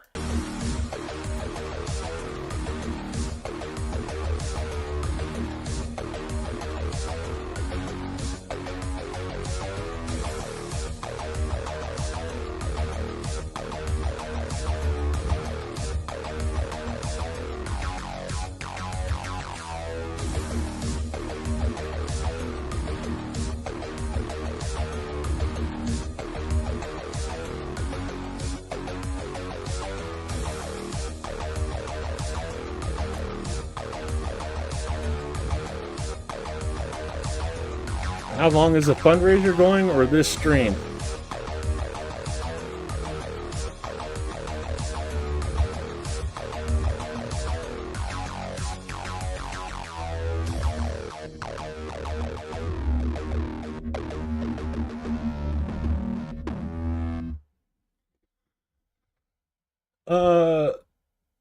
Yeah, sorry this one is going a bit longer than my normal streams. We're covering 2 days. Normally I would be wrapping up right about now, but we got quite a bit still to go through for today. So probably about another hour. But always cool to see a video from one of the groups that we are fundraising for. Just Sumy and Kharkiv under air alert at the moment. Russians hit Aurora store in Dobropilya. Large number of victims are known. Here were the first images to be released. I'll try to get through these as much as I can. During Kellogg's visit to Kiev, he was presented with evidence of the abduction of Ukrainian children by Russia. More than 16,000 Ukrainian children are being held illegally by Russia. About 1,800 are directly on the territory of Russia. Another 900 children have died, and more than 2,000 children have been injured. I'm the co-chair of the task force, which is part of the President Zelensky initiative, Bring Kids Back UA. And our goal very simple. It's bring all Ukrainian children back and help them recover. And I'd like to say the words of thanks to joint efforts. Nearly of the 1,400 children have already been returned home. So about 10% have returned home.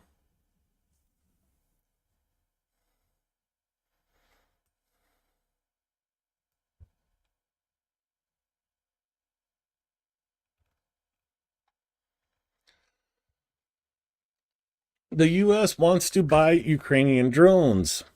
Zelensky told Trump that I really want to buy things from you.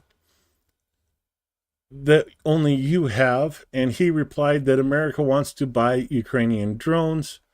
I really want America to help us protect our sky. This is very important, Zelensky said. Combat operations of the Ukrainian Air Force overnight last night.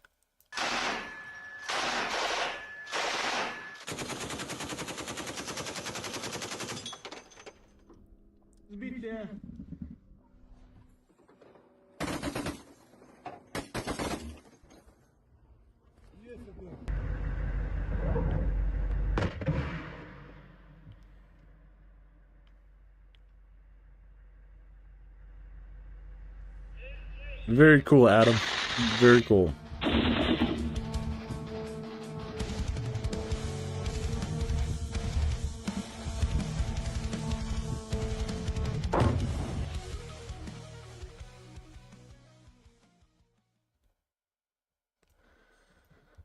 That's all we can do is change one mind at a time.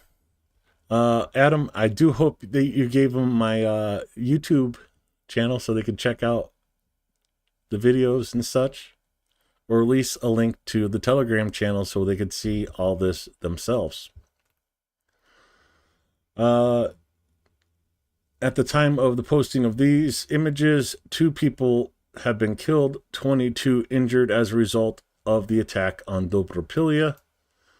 Literally, Russia struck a shopping center. There is, or should say was, no military presence or facilities in this area. It was just a shopping area. Little strip mall stores. This is what Russia is targeting: people, not military objects or personnel.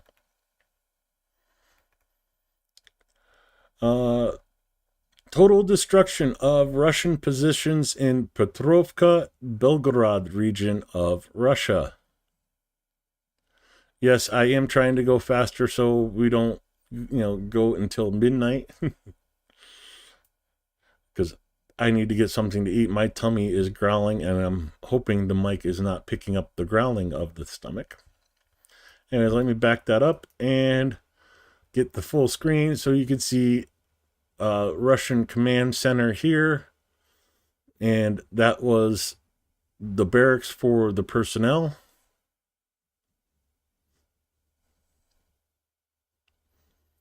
And both gone up in smoke.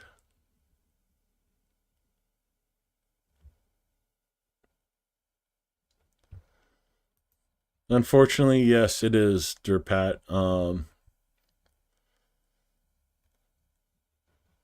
lot of what America's problem is we've treated politics and life like a game.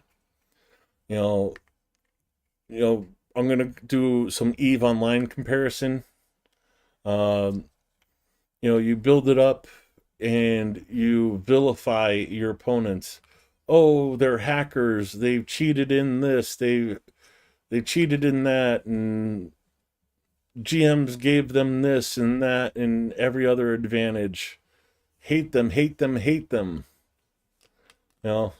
Speaking of like goons versus Bob, or pretty much any of the major conflicts in EVE Online, that is the situation.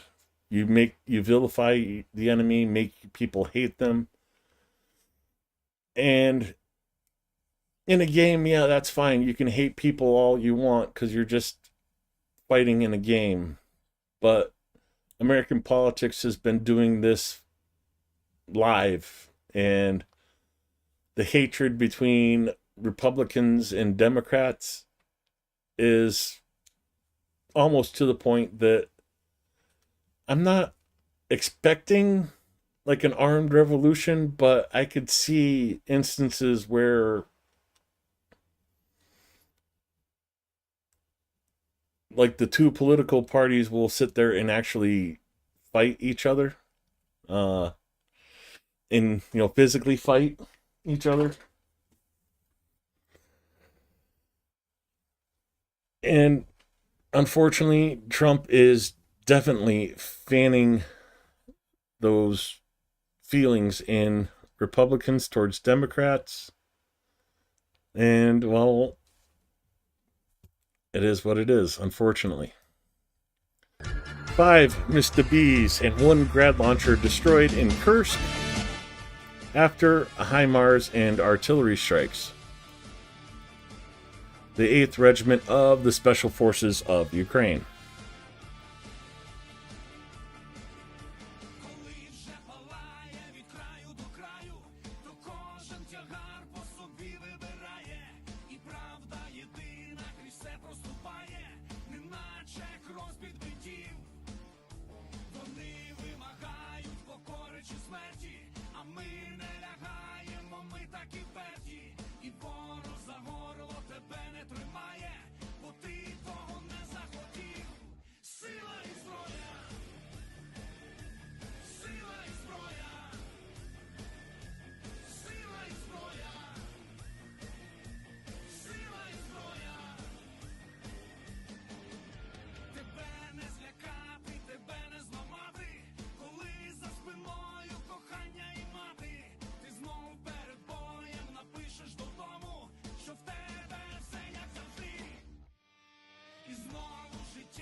Well, very cool video.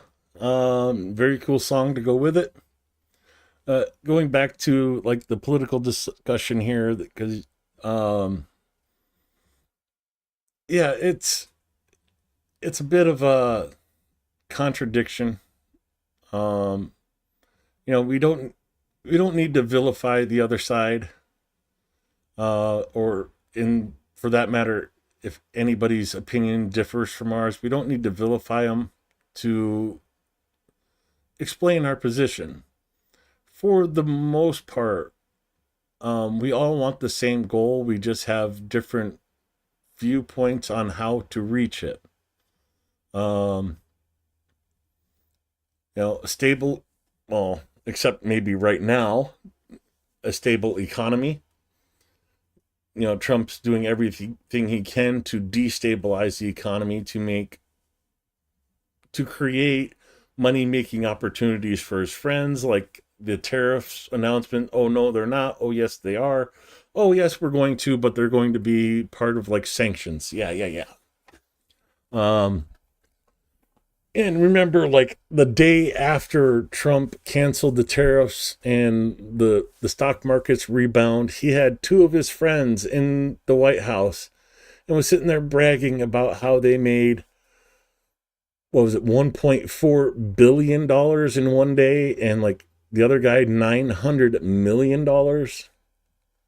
Yeah, that's Trump. But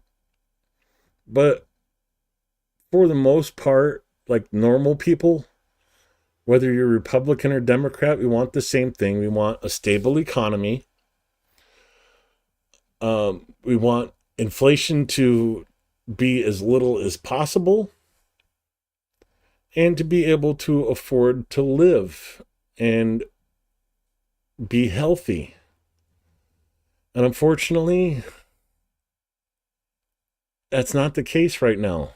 It's so expensive to eat healthy. You know, there's plenty of cheap food, but it's the most unhealthy food for you. Trust me, I know. The last 10 years of my life living on less than minimum wage, essentially. Far less than minimum wage, I should say. Well below the poverty level for America. My only saving grace is that this house that I'm in is paid for. I worked my ass off to pay for this house. 50, 60-hour weeks for 5 years to get a $27,000 house paid for. Bought well below what I could have qualified for. I wasn't making 6 digits, but I was making a good living before. Could have qualified for probably a $250,000, $300,000 home, but I knew I couldn't pay it off in a couple years. So I bought well below my means, got it paid off, and then a year later, I was in an accident and couldn't work anymore. So yeah, thank you, Mr. Drunk Driver. Not really. Video from Dobropilia. At the time of this release, 2 people had died and 27 injuries reported. Here's the video of the strike minutes afterwards.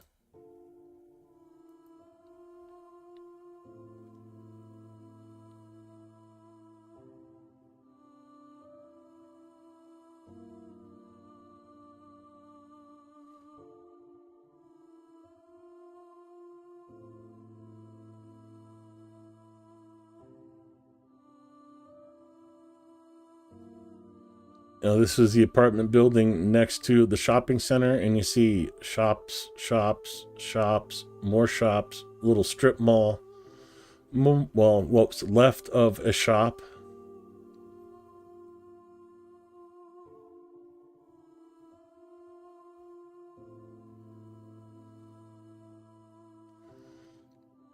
Nothing military there, just apartment buildings and a shopping center.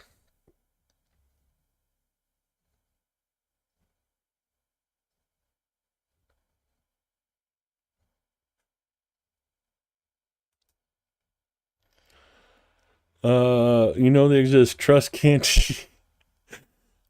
I lecture about gluten and lectin. If you cut these down, yeah, it'd be great to cut those down if I could afford to eat healthy foods. My garden's just starting to get ripe stuff, so I'll be eating healthy for like the next month or so, but I mean, let's go Wally World.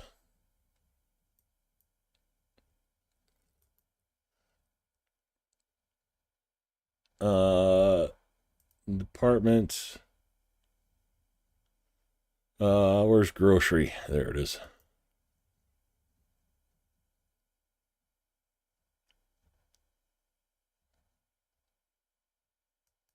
Come on.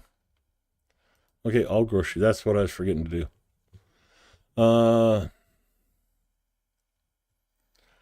Hot Pockets.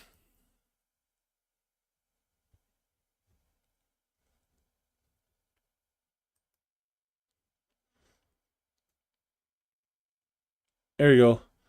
$5.66 for a bag of 50 pizza rolls. 10 cents a roll. Probably the most unhealthiest thing for you in the American diet to eat. Let's see if they show nutritional facts.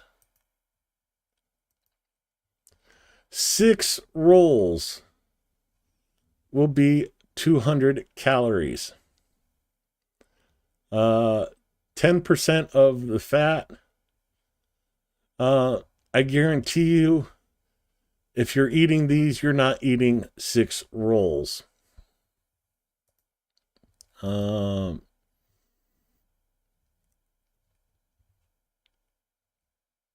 Enriched flour. Most biggest ingredient, okay. Yeah, totally not healthy. But there is so many people that treat this as a meal, and they'll have 15 to 20 of those rolls as a meal.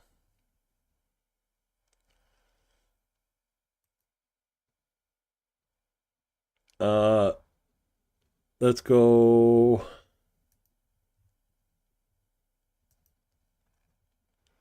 Let's go back here.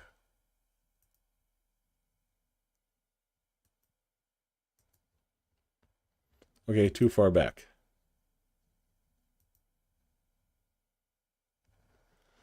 Departments. Here we go. Produce.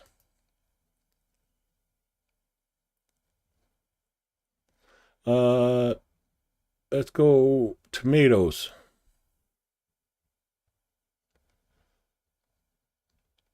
So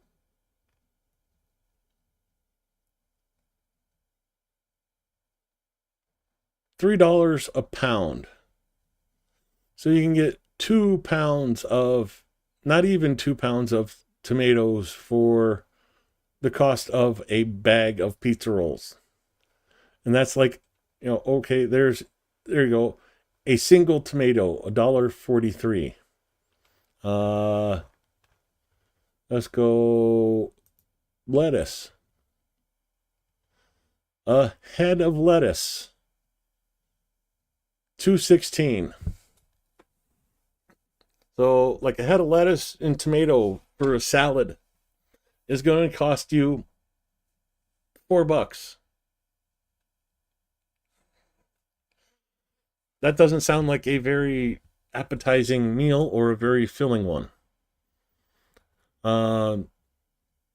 If you added stuff like, croutons or nuts or seeds or, I don't know, carrots, cucumbers, stuff like that, you start looking at a decent salad and a filling meal with that salad. But you're probably looking at $10 to make a salad for 4 people. Whereas, that bag of pizza rolls for $5 will feed 4 people, and you can sit there and watch the game and just pop them.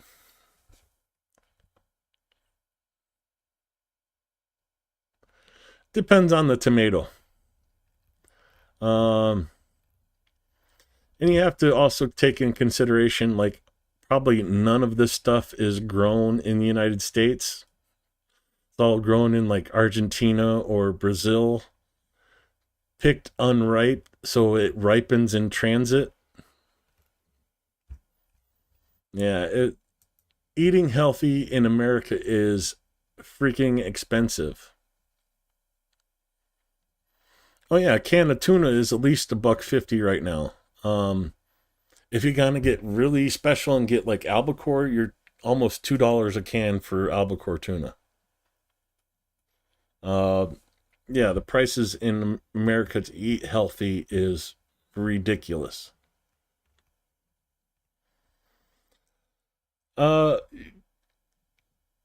Remember this image from a couple days ago.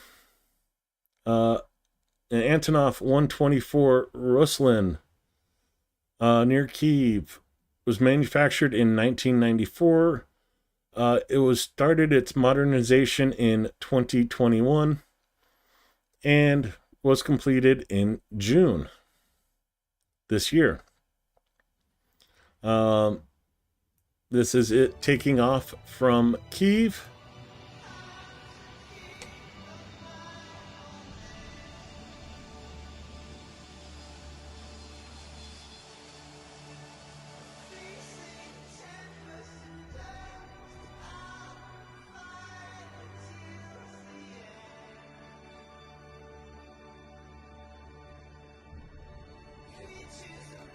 No, it's not the Maria. This is a smaller plane than the Maria, but they were able to hide and finish the upgrade on this cargo plane during the war with Russia. This is the one seen flying over Kyiv on the 11th. And it is now safely in Germany, ready to do other work. 2 years ago, 2022, probably even 2023, they wouldn't have been able to fly this out. Russia had control of the skies, essentially. With the training of pilots and sending of the F-16s, Ukraine has been able to switch that around, and it is very, very cool to see them get this plane out of hostilities' way and ready to work for Ukraine in the future. Oh, and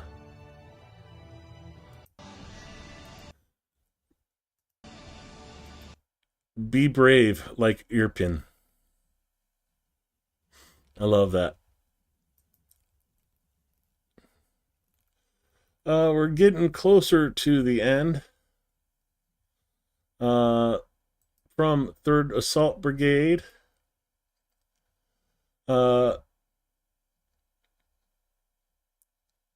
Minus Russians with a paddle and minus equipment. Fighters of the 3rd Assault attack enemy infantry and technical equipment with strike drones. FPV caught up with Russian infantrymen who were trying to wave off with a paddle and rammed another one with a motorcycle.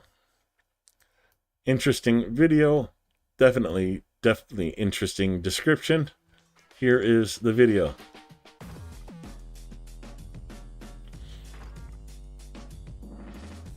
Yeah, and 124-100.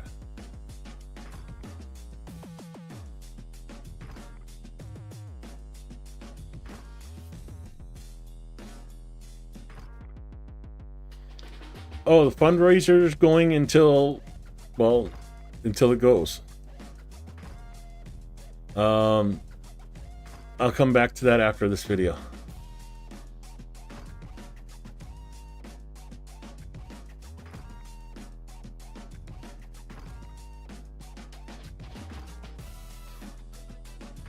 Yes and no, Steve. I'll answer that after the video.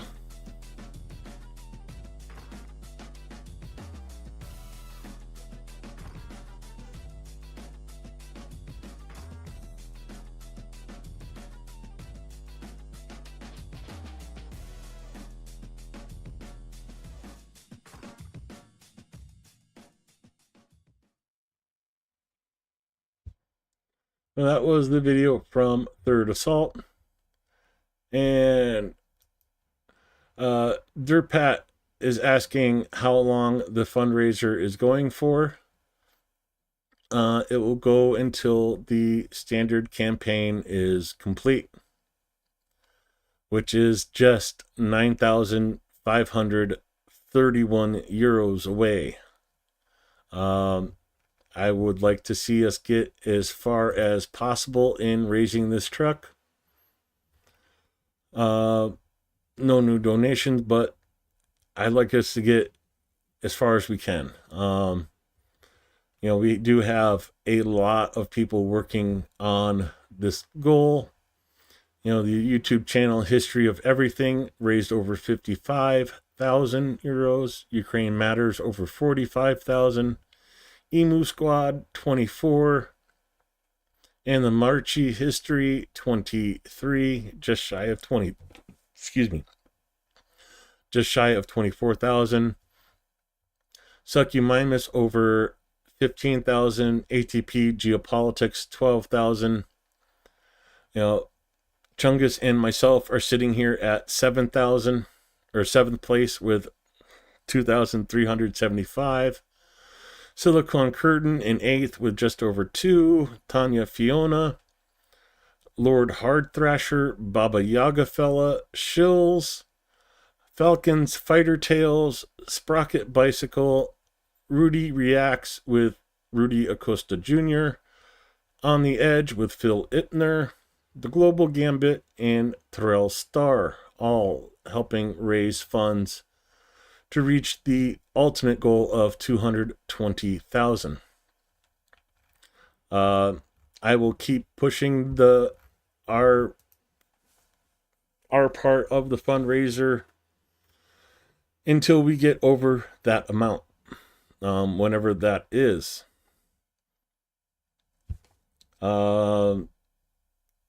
Hopefully it's soon so I can push the I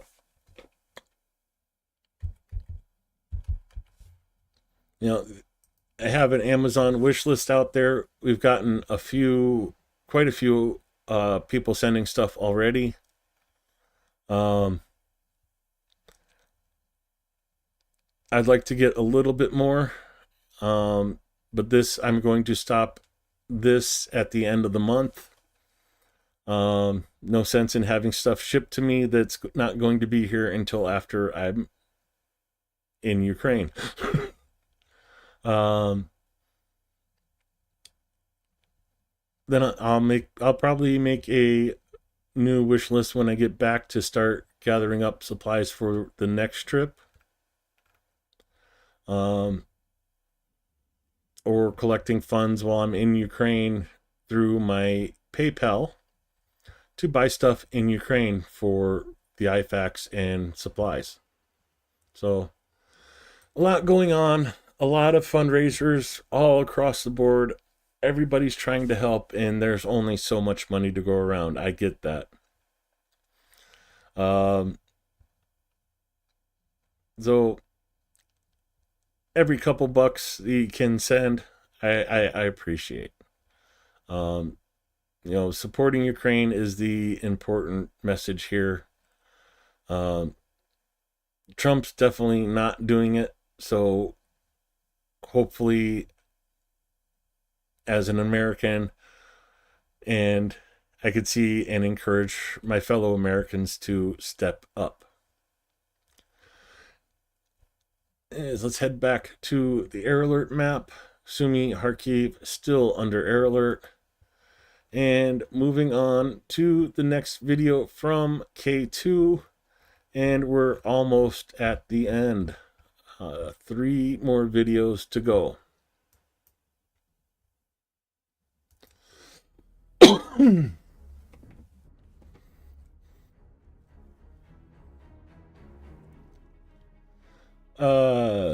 Talk about Hey Nah.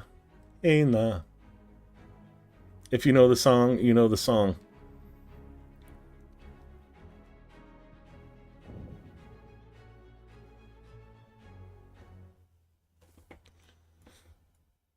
So, making sure the occupiers don't take any more steps in the service direction.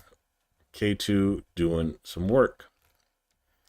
Covered this already at the beginning, but this is Sumy direction, and the dotted line is the old Russian advances. Ukraine has been able to push the Russian back in Sumy area, recapturing this town, Kindrativka, pushing towards Konstantinivka and the Russian border. So always good to see Ukraine making advances where they're able to.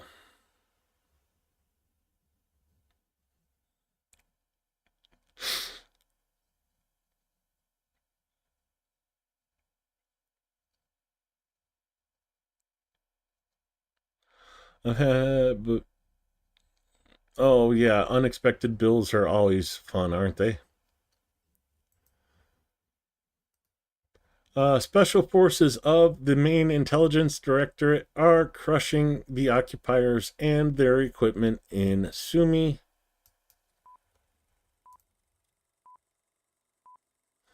Oh, we've already watched this one. If it's the... Yeah, we've already watched that one. So I put a duplicate in there. I apologize. So it brings us to the last video. The price of Ukrainian bread in Kherson Oblast. Russians attacked a combine harvester with a drone while it was working in the field in the Biloserska community. The equipment was burned, crops destroyed by fire. Fortunately, the workers were not injured. Let's see if we can find... what was it again? Biloserka in Kharkiv. Oh, explosions just reported in Shoska City 12 minutes ago. I did not see that before. So yeah, active drones or artillery happening in Shoska.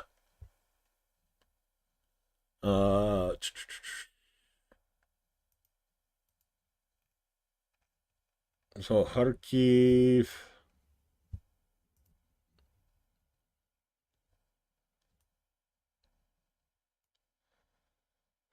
Shoska. Let me see if I can copy and search for it. No, not Kherson.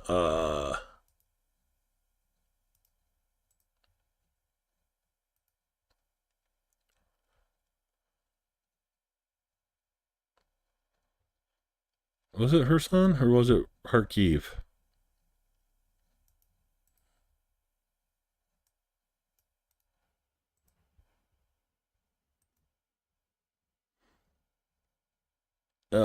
Oh, it was Kherson. Okay.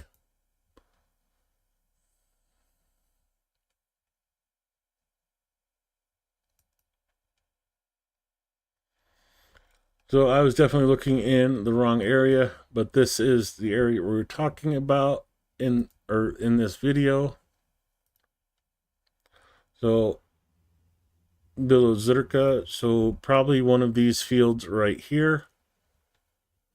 And yeah, I misread. I read Kharkiv instead of Kherson. But out there harvesting wheat and no sound to it. But you see the combine and the results of the Russian drone attack on the farmer in Kherson area.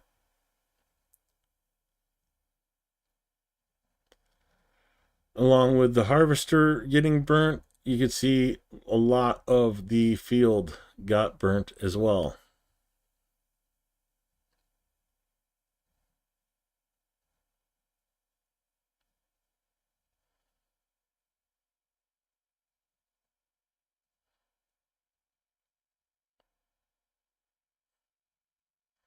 Oh, yesterday's stream. Yeah.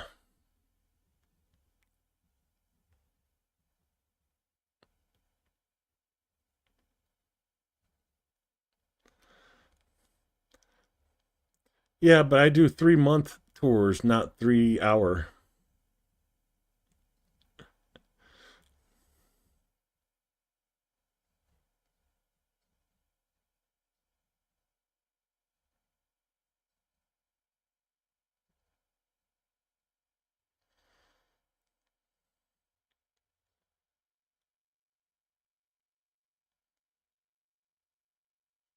Okay, it's just repeating the video over again, so yeah, that's $250,000 piece of equipment. That is a fair cost to the farmers in Ukraine. They're not cheap, unfortunately. Is gonna hurt this farmer a lot. Not to mention the loss of crops, as you see a fair portion of the field burned down. Actually, you know what?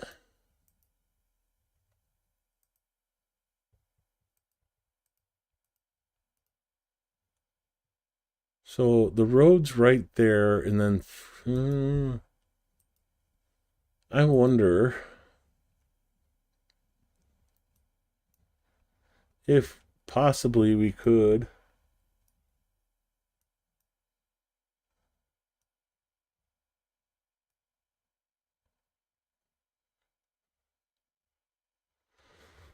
So it might be this field right here. Now, Bilazurka right there. It might have been in this field right here.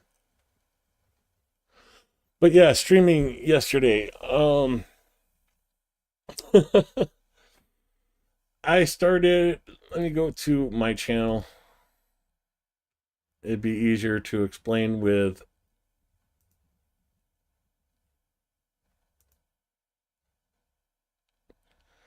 so yesterday I did go live with playing astronauts. About an hour into it, I got a call from my mom saying she's caught in the storm, doesn't want to drive. So I told her I'd come and meet her.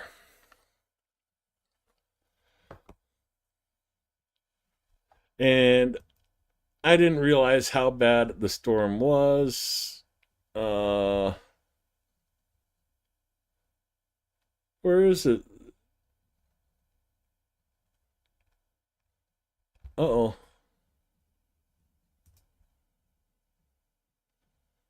It didn't save it.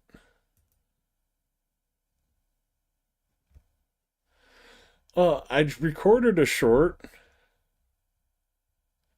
but apparently it did not get saved. What the heck is up?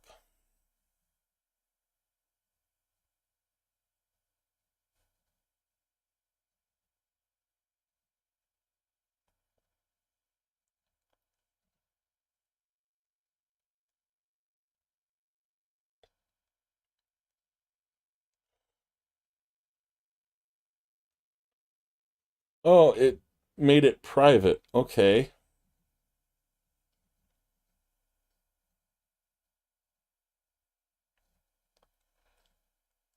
So, manage videos. Shorts. Oh boy. Let's make that public. Even though it's rather late now. But this is what I ended up driving into. Ooh, doggy.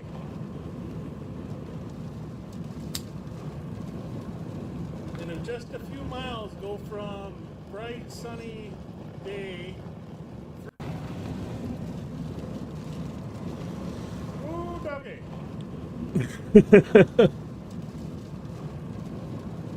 And in just a few miles, go from. So it actually got worse than that. Sky got really, really green, and visibility was way down. Roads were flooding. If I wasn't in my truck, like my car would have stalled out because of the water getting into the engine. But thankfully, my truck's fairly well lifted. Ooh, doggy. And the wind was blowing so much, I didn't even need the wipers. The wind blew the rain off of the. Bright, sunny day. Yeah, the crazy thing is I think it was like 88 degrees at my house. And at this point, it had already dropped down to 64 degrees. Um, yeah, it was, oh boy. So, yeah, let's see if I go Google Maps. Oh, let me just reopen it.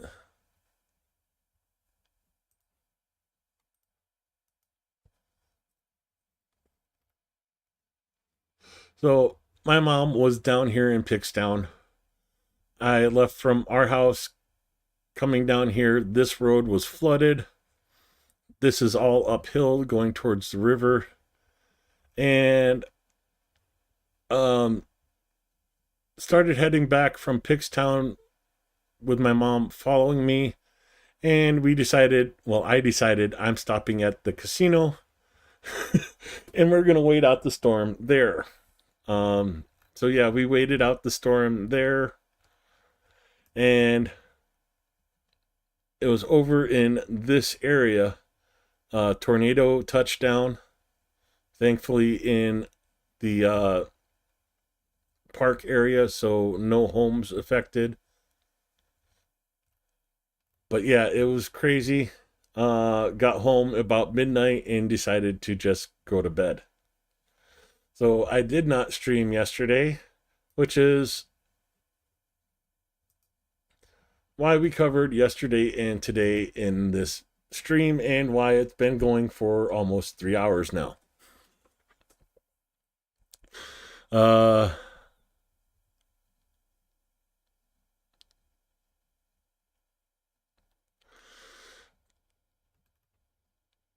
yeah, I just wanted to relax a little bit before getting my Ukraine stream ready, and well, Mom and Mother Nature worked against me on that one yesterday. Well, life happens, and it's I'm not going to tell people you must donate, but if you can and are able to, please do donate to the fundraiser. Life happens, and of course, not always able to do what we want to do, and we have to do what we need to do.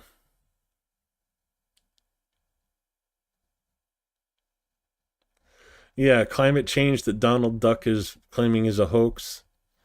When I first moved here to South Dakota in 2014, where's Sioux Falls, Mitchell? I was in Parkston.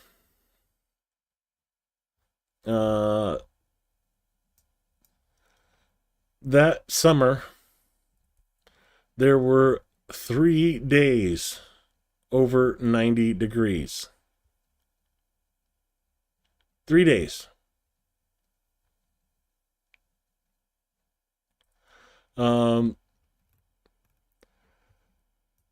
So far, we're looking at close to 3 months over 90 degrees this year. And I'm not that far away from Parkston.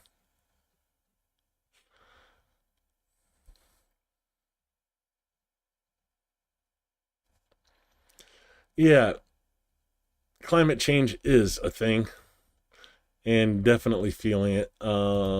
Yeah, I really don't care. If you ask me for my address, I'll give it to you anyways. So,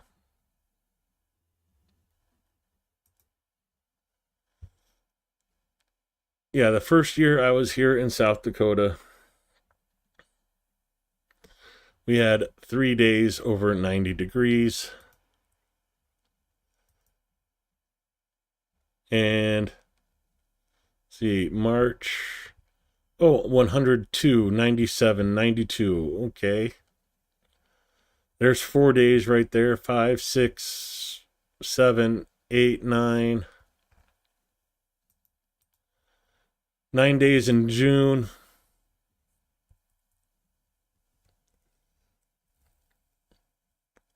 One, two, three, 4, 5, 6, 7 days officially so far in July, with more coming. And these temperatures are not accurate. These are about 5 to 6 degrees cooler than what actually shows up on my thermometer outside my house. So yeah, actually much, much more than 3 days over 90 degrees.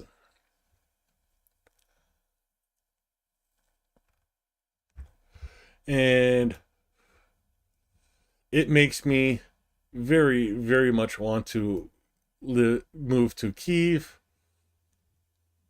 because not sure. They might have had 1 day, 2 days over 90 degrees. And don't look at having any more this year.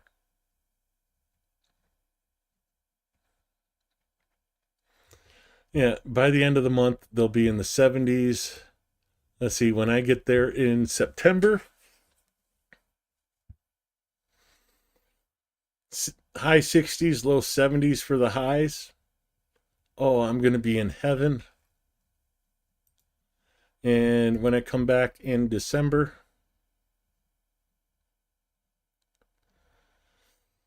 just above, or right around freezing. Oh, darn. Meanwhile,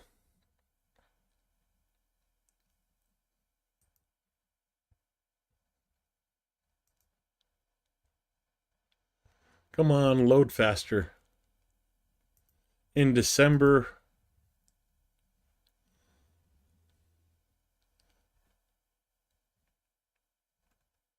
a little bit colder, about 10 degrees colder.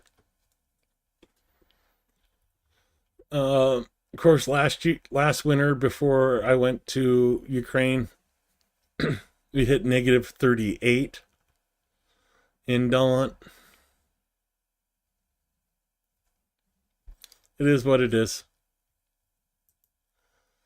With that, my stomach is grumbly, and I need to eat before midnight before I turn into a gremlin instead of a gizmo.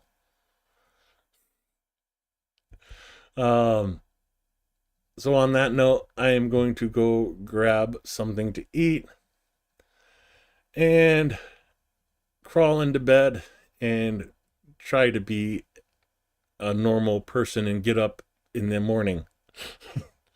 On that note, I say good night. Thank you for coming to the stream. Please remember to hit the like button, subscribe if you're not subscribed, but most importantly, keep supporting Ukraine. Have a good one and stay safe, everybody.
Okay, so I have to ask,